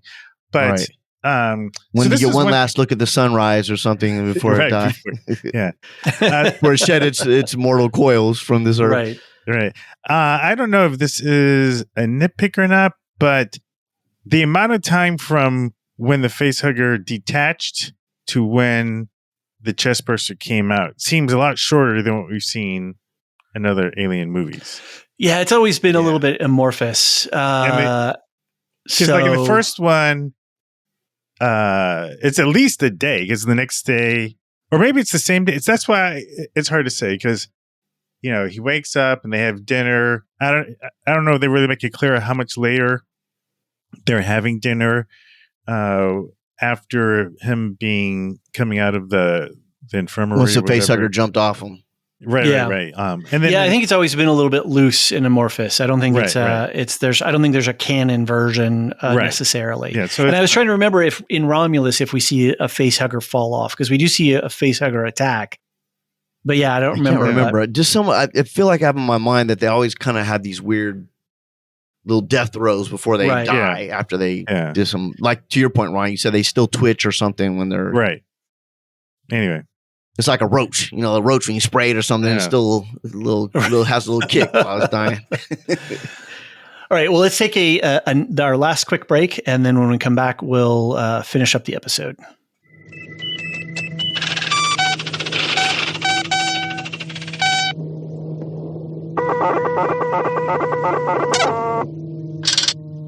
All right, we're back, and we are on the big scene of this episode, the chestburster.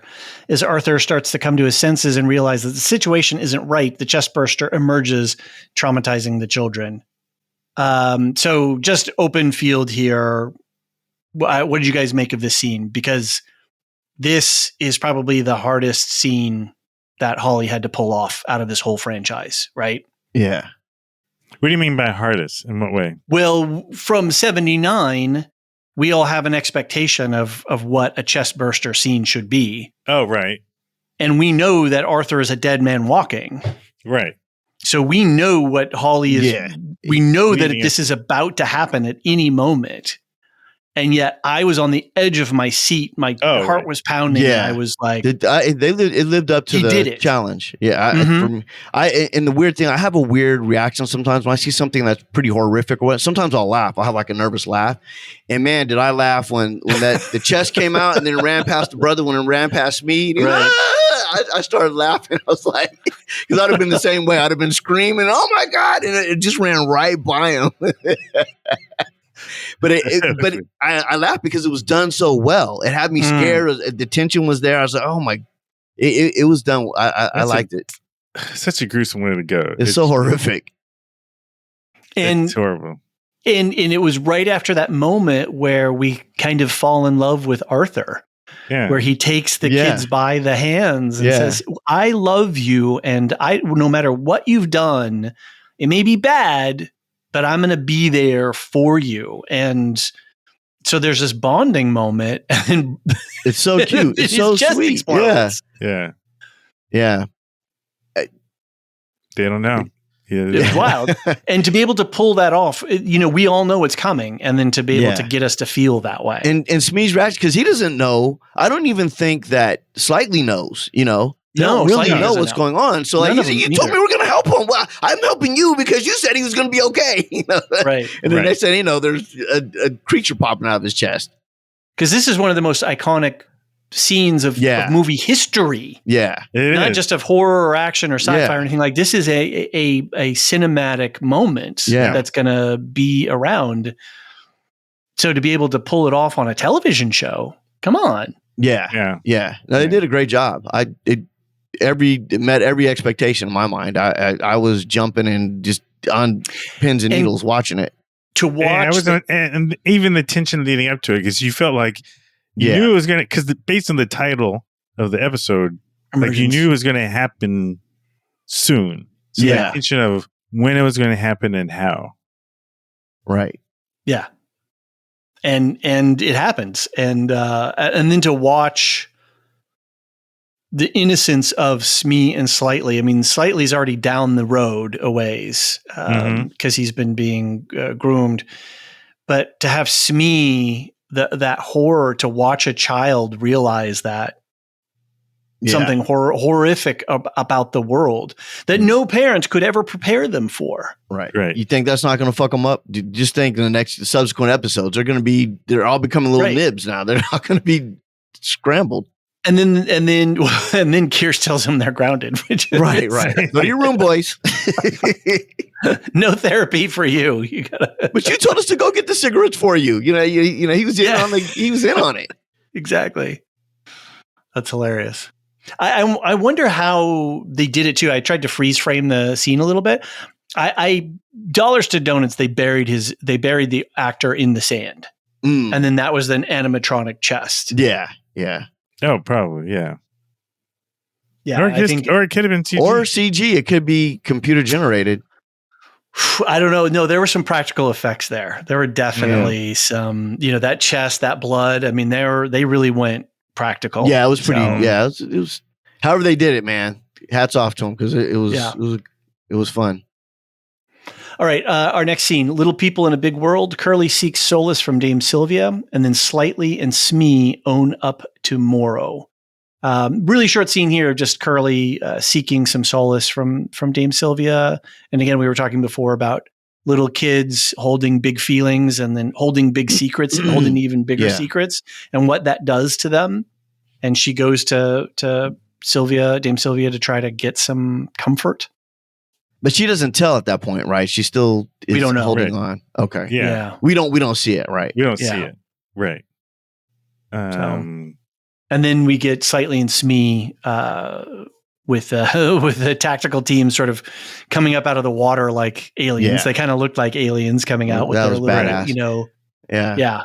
But I did have, this is where one of my nitpicks comes in. And these are the things that bring me out. I'm like, when they're walking through the bog or whatever, the mangroves, along the beach, and they had this raft. I'm like, where the hell did they get this raft? Exactly. Did they make this? They make that raft? Like, why didn't they just have them on a log? To me, it's like, it's things like that kind of bring me out of the franchise sometimes.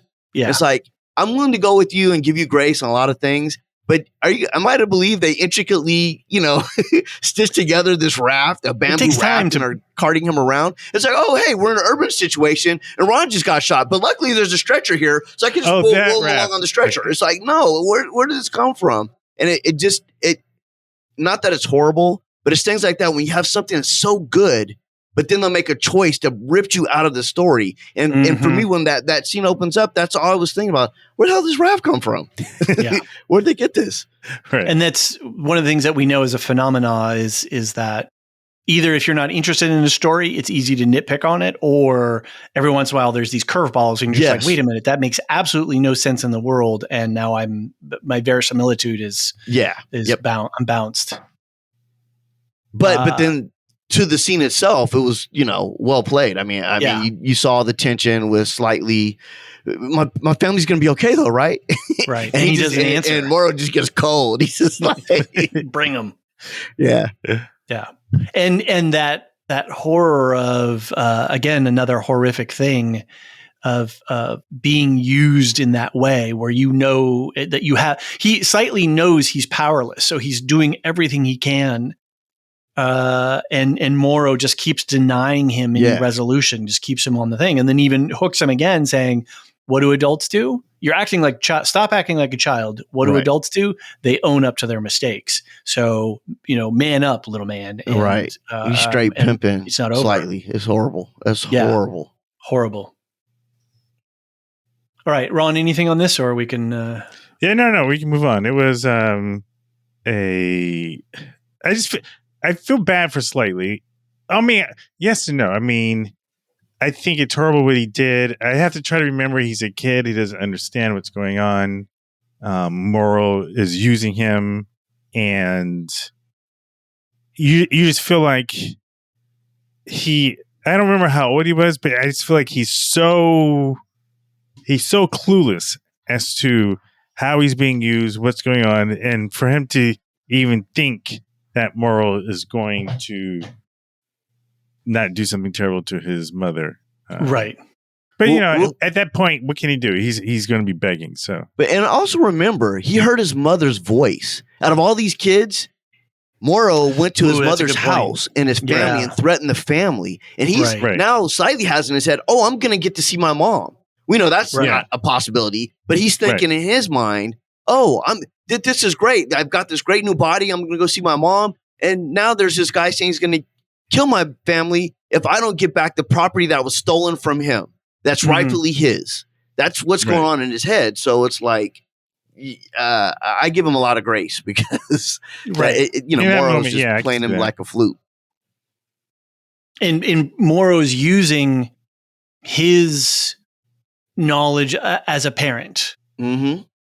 He's weaponizing his parenting to achieve his ends, which is just really evil. That's just real. He knows what kids go through, and he's exploiting those weaknesses. And he knows that they're a unique type of child too. There's a whole element of like, you took our aliens, but guess what? We're going to steal these kids. Now, since you got a new technology, there's a whole yin and yang, a give and take. You took my stuff. Well, I'm going to take your shit now. Now I'm going to get the aliens, and I'm going to get your kids. Because in his mind, he's got two of them now. He's acting coarse with them, but they're a valuable asset as well. Yeah, I'd imagine. Absolutely. All right. Next scene, 3.1415. Boy K questions the image. And we talked already earlier a little bit about Sarah M's feedback. And one of the things that she had said in her email was that maybe the image learned some sort of, had developed feelings for Chibuzo, or whether you see that as a warning or a distraction when the image distracted her from the blood ticks. Regardless, it seems like, well, how does this alien species know how to read Arabic numerals, right? And how does it know to hear? It must have learned while it was on the Machino. Yeah, and let's remember that's a 65-year voyage, so it's like it's probably had a lot of time. Being able. All it is an eyeball. All it does is observe. It's in its name. It's like that. I just watch. I'm watching everything that goes on. Sorry, it looked like you were going to say something wrong. So I don't. Oh no! Keep going. I was just, to me, I think the aliens, the xenomorphs are bad, but to me, the image is one of the scariest aliens. It's because it's smart. I mean, it knows pi. It can communicate pi and punctuate with a goat shit at the end of it. Here's your number. which was 9, which is going to be like a long series of stamps. And it was just like, fuck that. Yeah, I'm not tapping. I'm not tap dancing for you. And Boy K seemed pretty happy when he finally has this idea that, oh God, I want to be able to talk to, or I want to interact with something that's smarter than me potentially. Right. And this is where the psychotic comes in. Because you know that I have a prediction. I think the eye is going to either be with Boy K or his manservant, the lawyer that walks around. Okay. Ennis, one of those two are going to get it. Right. That's interesting. So I ran a little poll on our Discord on our channel for episode 7. And I said, iMidge host watch. Who's going to play host? And this isn't about how Boy K dies or who else the iMidge will kill. Just who does Boy K have in mind to be the host? And I put Joe, Curly, Dame, and these are all suggestions people have been talking about on the theorizing on the Discord. Joe, Curly, Dame, Moro, the mold scrubber, right? One of those people in the weird suit scrubbing the mold because Boy K says that, or Boy K himself. Like, is Boy K going to put the iMidge in his own body? And the results of this thoroughly unscientific poll are a tie between Joe and Boy K himself, with who's Moro coming in a distant third, followed by Curly. And then nobody voted for the mold scrubber, and one person voted for Dame Sylvia. So, and maybe that's, a lot of people are saying that maybe Boy K is going to, who's going to get Boy K? Is it a xenomorph who's going to get Boy K? And a lot of people are thinking that maybe it's going to be the iMidge. Although it could be that other plant creature, which we haven't seen yet. Yeah, that hasn't really. So, yeah. I'm curious to see what that's all about.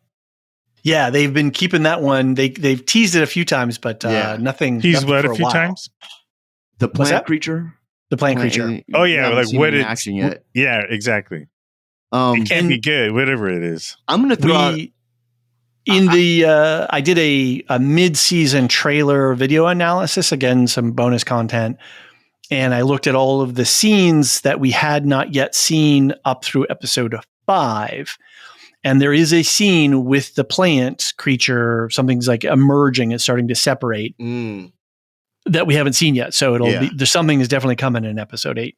Right. Something wicked this way comes. Absolutely. Absolutely. I think I just want to throw this out there. When he says, because he's talking first about putting the eye in the midge and the mold scrubbers or whatnot. Yeah. But then he gets the idea, no, we need somebody smarter.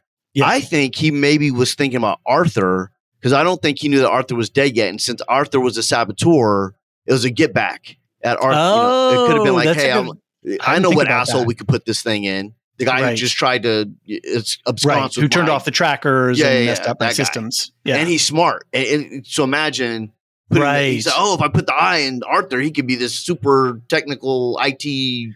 Right, because we don't know what the iMidge is able to learn from its host bodies. Yeah. Mm-hmm. Yeah. So we don't know if it's in the engineer on the Maginot, does it know how to operate the ship or anything like that? We don't know how. I'm wondering if the iMidge leaves a body. I wonder if that body dies. Just curious. I wonder if I don't know. Because people have lost eyes. I'm just wondering if it's with the brain. It doesn't just take out your eye. I mean, it gets into your nervous system. Yeah. I mean, I think its tentacles are wrapping around your brain and going into your brain. Yeah. I'm just curious. Look what it did to what it did to the sheep. But the sheep, but I'm just saying for all intent, it's still functioning. I mean, it's shitting. It's shitting. Yeah, it's eating and still shitting. Biologically. No, I know. But I think once the iMidge leaves, it's at best, it's going to be like so you're saying it's a life support system. I'm not arguing with you. Yeah. I'm just yeah. I mean, I think it's basically a life support system. And once it leaves, I'm just wondering. Because we know guys, you see pirates' eye patches. You see, it's like right. Because we know that people have lost eyes. We know that it can animate dead bodies because it was in the dead cat in episode 1. Like, right. It was was the I cat think they dead? said But that. was the cat dead when it got into it? I think so because the show, not because what we saw on screen, but because showrunner, people were connected to the production of the show have said that the midge can take over a dead body, can reanimate a dead body. Okay. I didn't know that. And we didn't see how it took over the engineer. I'm trying to remember the engineer's name now, but the lead engineer, the old we guy. don't know how he was taken over, right? Because we just only see him with the eye in it. So David's cat heard us talking about cats. Right. yes, I was like, run, David, run. No, we're not going to put an image in you. For those who can't right. see, David's cat just walked into the scene. You should leave. Wendy calls in an airstrike on Team 2, and then Kirsch springs his trap. The one thing that I just love seeing this like badass tactical team with these like heavy weapons and pulse rifles and all kinds of stuff. They just get taken apart. The alien just wrecks shop on those guys in a heartbeat. So this was another nitpick for me. What kind of weapons do these guys have? Because in Aliens, they make it clear that if you have the pulse rifles, that they kill the aliens.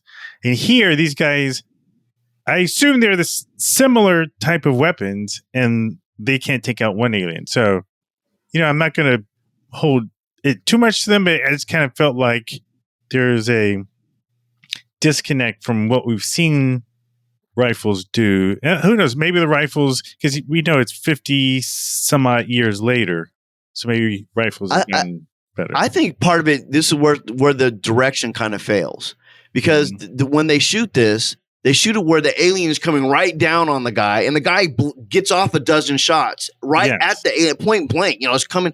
To your point, Ron, there should have been acid spraying everywhere, like from what we know of the alien world. And I felt like that was just. It would have been better if he had not gotten any shots off. No. I'm saying don't have the alien jump it. Don't have it run. Don't run something out of car and then hit the car and not have any consequence. It's like right. It's like they're in a jungle surrounded by all kinds of foliage. I love the way they couldn't see anything. It's almost like going back to the raptors in a Jurassic World or Jurassic Park. Right. They could have taken those guys out, and a lot of things happen in the same way. But when you show an alien confronting bullets and they seemingly bounce off the alien or vanish or magically disappear, I don't understand what's going on. And to me, that again is nitpicky. And it's like the whole idea is that directing the scene, what you want to do is show how this badass alien takes out this elite team. Right. And they're standing in the jungle in bushes all around. I think the only guy that got shots off was the first guy as it was coming down. Right. And he got a ton of shots off on this alien, and it's coming right at him. So I'm like, how does this not? I was waiting for acid to explode everywhere. That's in my mind, I'm thinking, they should all get sprayed with acid and melted away or whatnot. But I think it was a miss of the scene was right. It would be hard pressed for that guy to miss, because he had it in its sights. It's in his sights, and it's coming right at him. Right. Yeah. Yeah. It's like, and so for me, I thought that was kind of a slight fail on the directing part. It's like, look, if the goal of this scene is to have this thing take these people out and all this foliage, use that to your advantage. Let the alien just go not down have a guy get any shots off. Like just don't have him point the gun. What are you going to do if we're in a group? You know, Dave and Ron, we're marching around. You're going to be careful not to shoot your buddy if there's this thing snatching everybody. And they can't see where it's at because it's in the jungle, in the bushes or whatnot. I just felt like that was it brought me out. As much as I love the show, that was another moment. It's like, it kind of brought me out. And they had options they could have taken because of the foliage, where they didn't have to have him shooting him point blank. Alien could have jumped him from behind. I mean, I kind of think about Predator, the way the Predator was taking it was almost the exact same situation. That's what I'm saying. A bunch of guys with heavy artillery in the jungle, and the Predator. That's a good call. I didn't think about the Predators. Yeah. And then how cool would it have been to see the thing? They shoot at it and it moves, and it gets out of the way. Where he's jumping straight at the. Hey, let me tackle these bullets. It didn't come off. Fair. The verisimilitude was stretched there. Gotcha. Got it. Well, then Joe does, for me, I guess this is the nitpick part of the show. Well, and then there's a little bit of a nitpick later on. Joe is the character that I find Alex Lawler is his character. He's a great actor, and he was awesome as Nemec in Andor. He's just not doing it for me in this series, and there's just something off in his portrayal and in his dialogue. I almost wish they hadn't had him try to do an American accent. Like, just stick with your native English accent. I think there's a. Oh, I didn't know he's British. Yeah. There's just some little disconnect with him. But anyway, who does he play in Andor? Who did he play in Andor? Nemec in season 1. The first season 1, yeah. Oh, okay. The guy who that goes the young ideologue. Mm-hmm. Got it. Who gives him the book. Oh, yeah. The one who wrote, was he the one who the manifesto? Wrote the manifesto. Got it. I thought that's why he looks familiar. Yeah. Got it. Ron's just now getting it. I didn't put two and two together. Well, he's much older here than he was. He was more cherub-like back then, I think. It felt like he had a younger looking face. Right. He's quite the actor, apparently. He's got a huge stage and film in the UK. So yeah, he's a very accomplished actor. So yeah, which is a little disappointing. But anyway, that aside, he's putting his hands on Wendy as the xenomorph, as she's clearly talking to her pet, an attack dog, right? That just murdered Team 2 completely. And he's putting his arms. I'm like, bro, do not antagonize this thing. Like this thing is clearly attached to your sister. Don't rough handle your sister. Right. Yeah. I know you want to be the guardian, but stall out on the guardian business right now. Just stop. It's going to take you to pieces. Anyway, we get the next scene, which is Kirsch springing his trap. And we've got a voicemail from my fellow host, Alicia, that I want to play. I've been holding back on this a little bit and not trying to tease her theory, but she's got a interesting theory I want you guys to react to. Hello, aliens of Earth. It's Alicia checking back in for the first time since I was a guest host on the first 2 episodes. And I am at this point, I seem to be the only one in our Discord, at least, who feels this way, but I am tripling down on Yutani being up to more than it seems. I think she is definitely not as dumb as she is playing. She's not playing into, it's not the boy cavalier is this mastermind of legal proceedings, obviously. So I think she's playing him like a fiddle. And I think now I got an idea after episode 6 about what the missing piece is that pulls it all together. And I'm doubling down on this after episode 7. And that is, I think, Kirsch is working for her. So I've always thought that she is not aligned with Morrow's goals. Morrow wants to recapture the aliens. He thinks that, if he can take care of them, if he can save the world from them, that will redeem him for everything that he's done wrong via his daughter and everything else. But Yutani, I've always thought that the Maginot was a Trojan horse to get these alien species into there and destroy the place.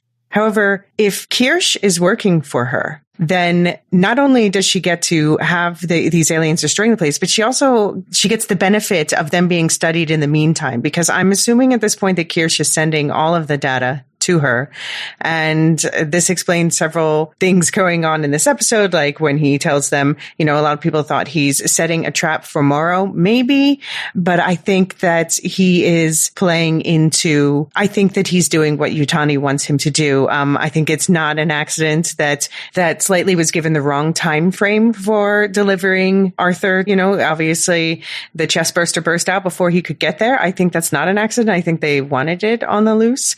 And I don't know if Morrow knows this. If Morrow knows that Kirsch is working for Yutani, I'm guessing not, but to be honest, even if he does know, that actually kind of works maybe even better in some ways, their rivalry against each other and that look they share when Kirsch took Morrow in and, had him beaten as he listened. I think that regardless, there is no love lost between them. But I can't wait to see in the finale if any of this plays out, if all of my wild tinfoil theories going into the finale. Can't wait to hear what you guys think. All right, Trojan horse theory. What do you guys think? JD?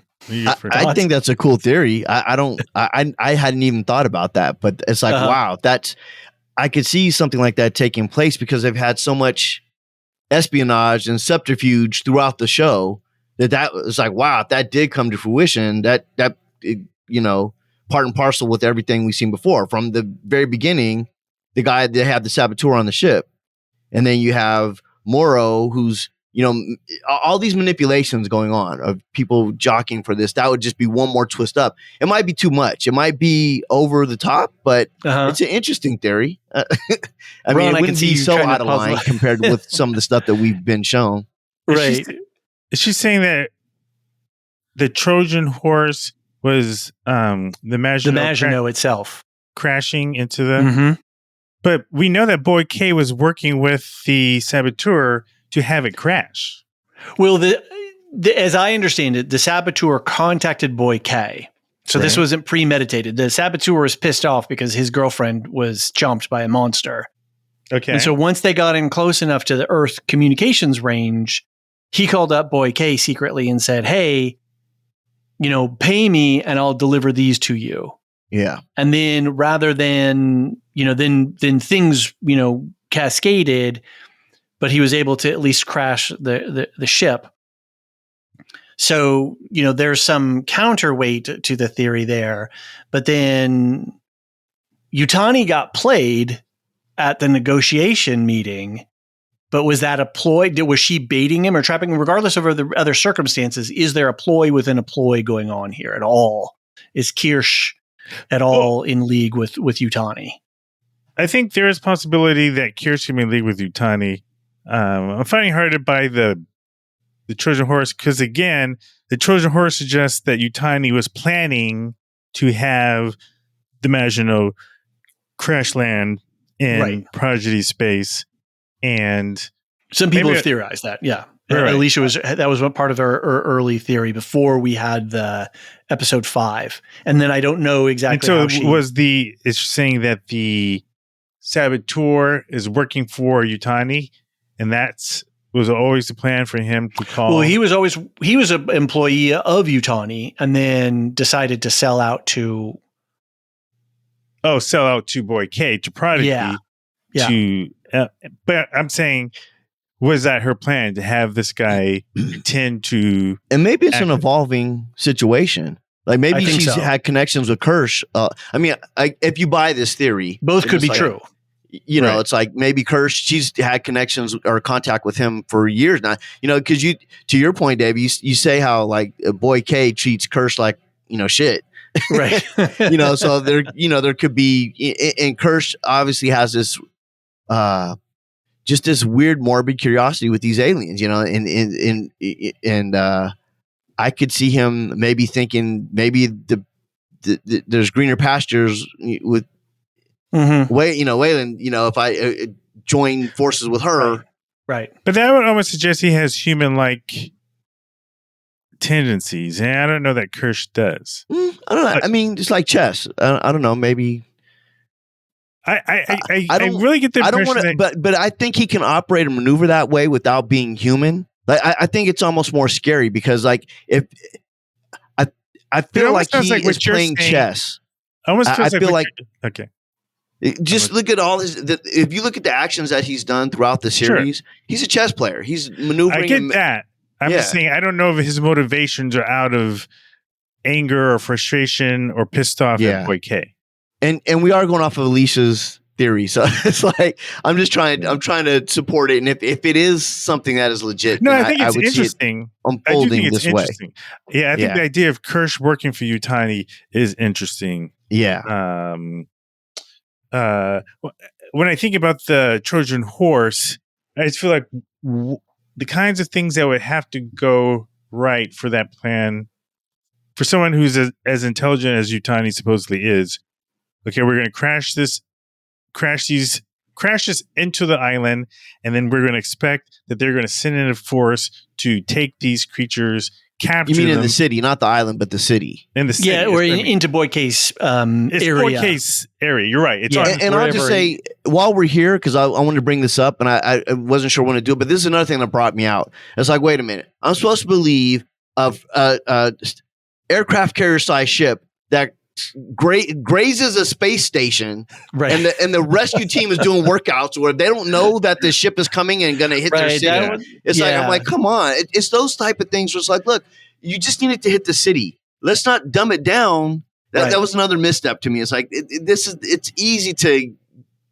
They could have use still other had machinations to get the crash. It totally brought me. I'm like, wait a second. This just hit a space station. And it's careening towards Earth, and no one's being warned. These guys. But I think that the way I kind of went to answer that was there is no Earth authority because it's 5 private companies who are running the Earth now, and they're like, "Oh, it's going to crash on Boy K's thing." Well, too bad for him. And then nobody just says nothing. And also he does, because Boy K is he's manipulating all this at this point. I can see a situation where maybe he did shut down the communication, so nobody knew. Right. Yeah, because he knew that. But when you watch it initially, I'm like, come on. This is a rescue team. This is a fire department. And there's this big, literally an aircraft carrier-sized ship coming down, crashing into a sea. No one's going to know that that's happening. Right. Yeah. That was a hard pill to swallow. But if Boy K, controls all the communications, whatever, and is trying to get this, then I can see that happening. But we don't learn this until subsequent episodes. All right. Well, let's wrap it up here with our final scene. Mr. Strawberry says, "Fuck off." Nibs wrecks shop, and Joe gives her the zap. Nibs gets real savage here. Like, this is probably one of the most violent episodes that we've had this season. Yeah. And she takes the dude's jaw straight off. Like, she's like, say something now. Say something now. I dare you. She's like, I can't hear you. Right. Can you hear me now? Can you hear me now? Holding the jaw up to her ear. Right. So Joe crosses the line and shoots one of Wendy's people. So we got a split between brother and sister here now.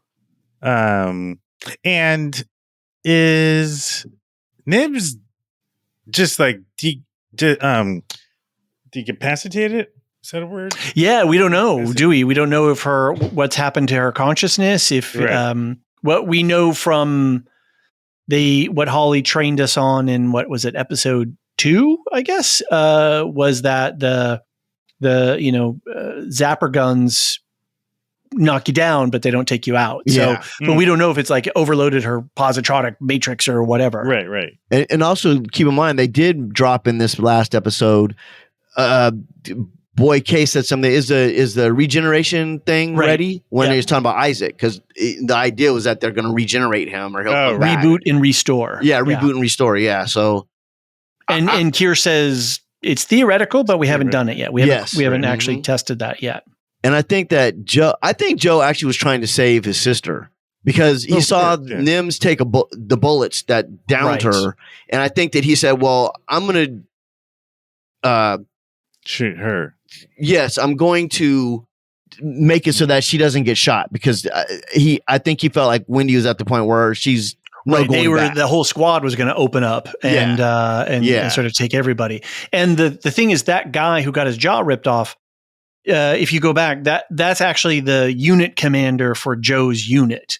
Okay. So like when they were in the truck in that episode, when they're going to the rescue, he's the guy chomping on the cigar saying, "Okay, buy the book," or whatever.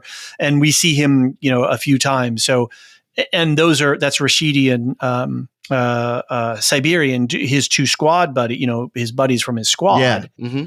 So he's got Joe has all kinds of conflicting loyalties here, between loyalty to his sister, loyalty to his squaddies, and then watching these synths start to wreck shop. Like, Nibs wasn't going to stop. Yeah. Right. And Joe's a medic, his whole thing, his training is he's worried about people's safety, and he's, which leans into him being a protector for Wendy, how that's really coming on strong. Yeah. And I think him looking at the situation, they were surrounded. There was it was going to get really bad really fast.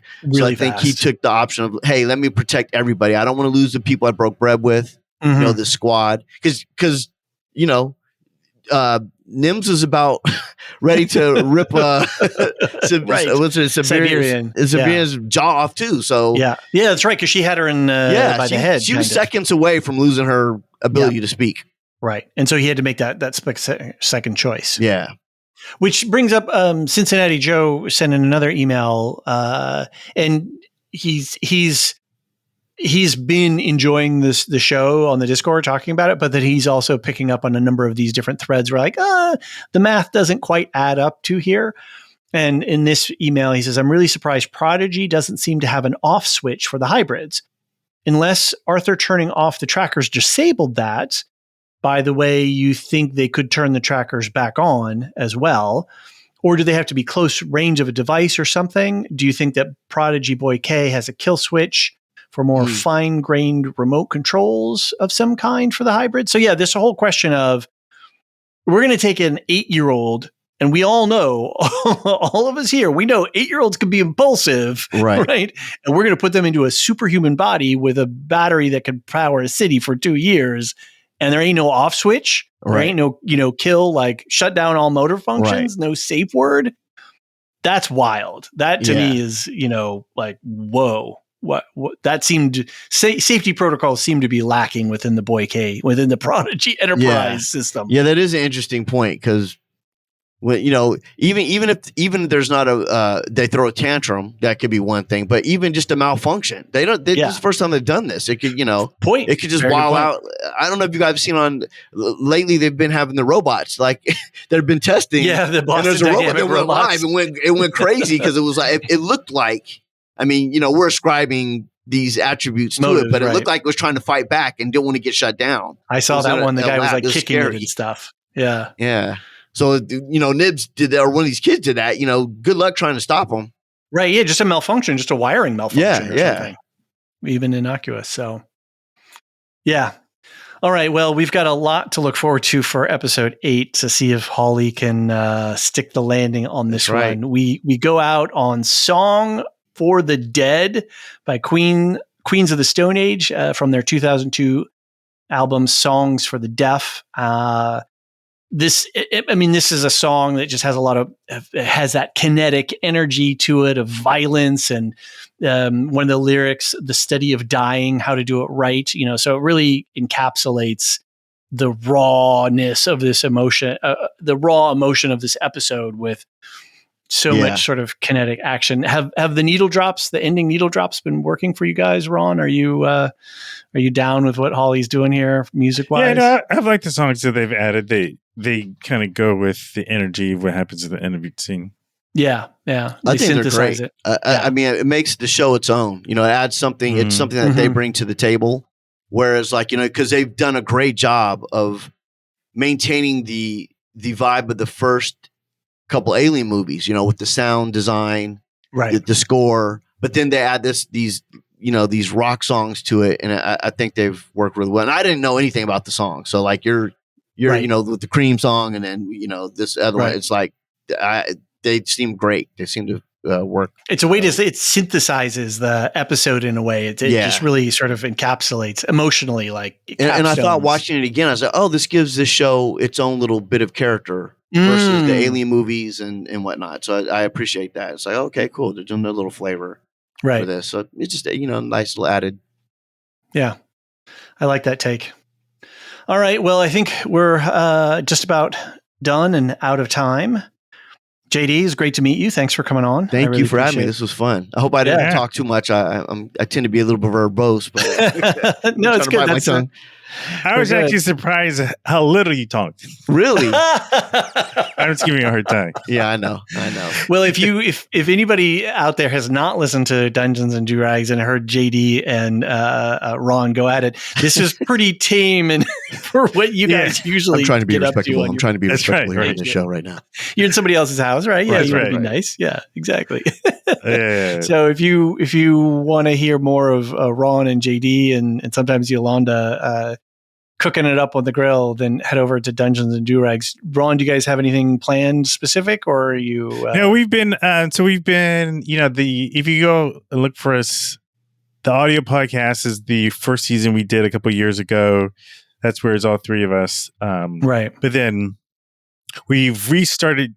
JD and I and some of his friends have restarted doing YouTube video versions. We were just kind of talking about the stuff that's happening in the day in our style. So we've had it's a little bit different. New hosts. We have another. If you think we're funny, we have another friend, Adu, who's hilarious. And he, yeah. Okay. And as I always say, that I'm sort of like the Charlie Brown of that show. So I am the subject of much comedy. Much comedy. Right. So yeah. And so you can find us on YouTube, Dungeons, the letter N, Durags. And I'll put a link in the show notes too. Cool. Yeah, on YouTube and have some fun. Right. You can watch us spend 10 minutes trying to get the technology working. That's our whole new thing. That's our brand. Right. That's our brand. That's right. Right on. Well, Ron, I look forward to talking to you. I don't know if you and I don't have any other shows coming up to talk about, but because you always swoop in on some fun prestige things. Yeah, I heard Mr. and Mrs. Smith got bumped. They pulled its release date. I didn't even know it was picked up for season 2. Yeah, season 2 was in pre-production, and I just heard that. That was one of my favorite shows from last year. Yeah, that was one of our first one-shots that we did together. That's right. So I'm gonna go back and watch your Foundation. Those sound great. Foundation and what was the other John show? and Marilyn. Yep. Yeah. My co-host John and one of our co-hosts Marilyn, who's a Tolkien scholar, and she knows a lot of the Asimov stuff, and so they get into it. So yeah. Oh, that's awesome. Yeah, I'm gonna go back and listen because that's one of my favorite shows. Right on. Yeah. Right on. Yeah. And okay, so feedback avp@thelorehounds.com. Again, go to Properly Howard movie review. Just search Properly Howard in your podcast. You're not going to get any lookalike podcasts, and go listen to their feedback because it's a stitch.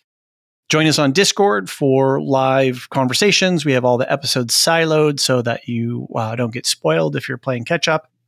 I'll put links for everything in the show notes. Please rate and review if you've got something nice to say. Subscribe if you're into what the Lorehounds do and you want to support Alicia and John and I and the community at large by all that we do, because this is not our day job, and advertising rates are fickle indeed. And another way, if you don't want to do this active subscription, then you can do just a one-off season pass for just a flat $10, and you get everything ad-free plus all the bonus material. JD, Ron, thanks, guys. I really appreciate you swinging by. Thank you. Thanks for having us. And we'll talk to you again soon. Thanks for joining us for our coverage of Alien Earth Season 1. We hope our conversation has added to your enjoyment of the xenomorphic mysteries and the many layered allegories that Noah Hawley has brought to the series. You can find links to all of our affiliates, our Patreon and Supercast pages, and Discord in the show notes for the episode. Look for the link tree, which has everything. We'd love to hear your thoughts on the episode and series. Send us your feedback and we'll answer and read it on our next podcast. Send emails to avp@thelorehounds.com or send us a voicemail. You can use the voicemail tool on our website, thelorehounds.com/contact, or record a note on your smartphone and email it to us at the same address. If you have enjoyed our approach, please consider supporting independent podcasters like us by subscribing on either Patreon or Supercast. Your support allows us to continue to produce comprehensive podcasts like these for the shows and films that matter most to our community. And at the end, we always like to give a special shout out to our Discord server boosters who help keep our community thriving. Aaron K, Tiller the Thriller, Duve71, Athena Ajalea, Lestu, Nancy M, Ghost of Perdition, and Radioactive Richard. And our deepest gratitude goes to our Lore Master subscribers whose top tier support makes everything we do possible. Samartian, Michael G, Michelle E, Brian P, SC, Peter O.H, Adam S, Nancy M, Duve71, Brian 8063, Frederick H, Sarah L, Gareth C, Matthew M, Sarah M, Andra B, Kwang Yu, Deadeye Jedi Bob, Nathan T, Alex V, Sub-Zero, Aaron K, Dally V, Mothership 61, Gnarls, Kathy W, Lestu, Jeffrey B, Elisa U, Neil F, Ben B, Scott F, Stephen N, Julia F, Kali S, Ilmariel /Tim, Paul K, Bobby C, Jessica H, and always last but never least, Adrian. The Lorehounds podcast is produced and published by the Lorehounds. Any opinions stated are ours personally and do not reflect the opinion of or belong to any employer or other entities. Thanks for listening.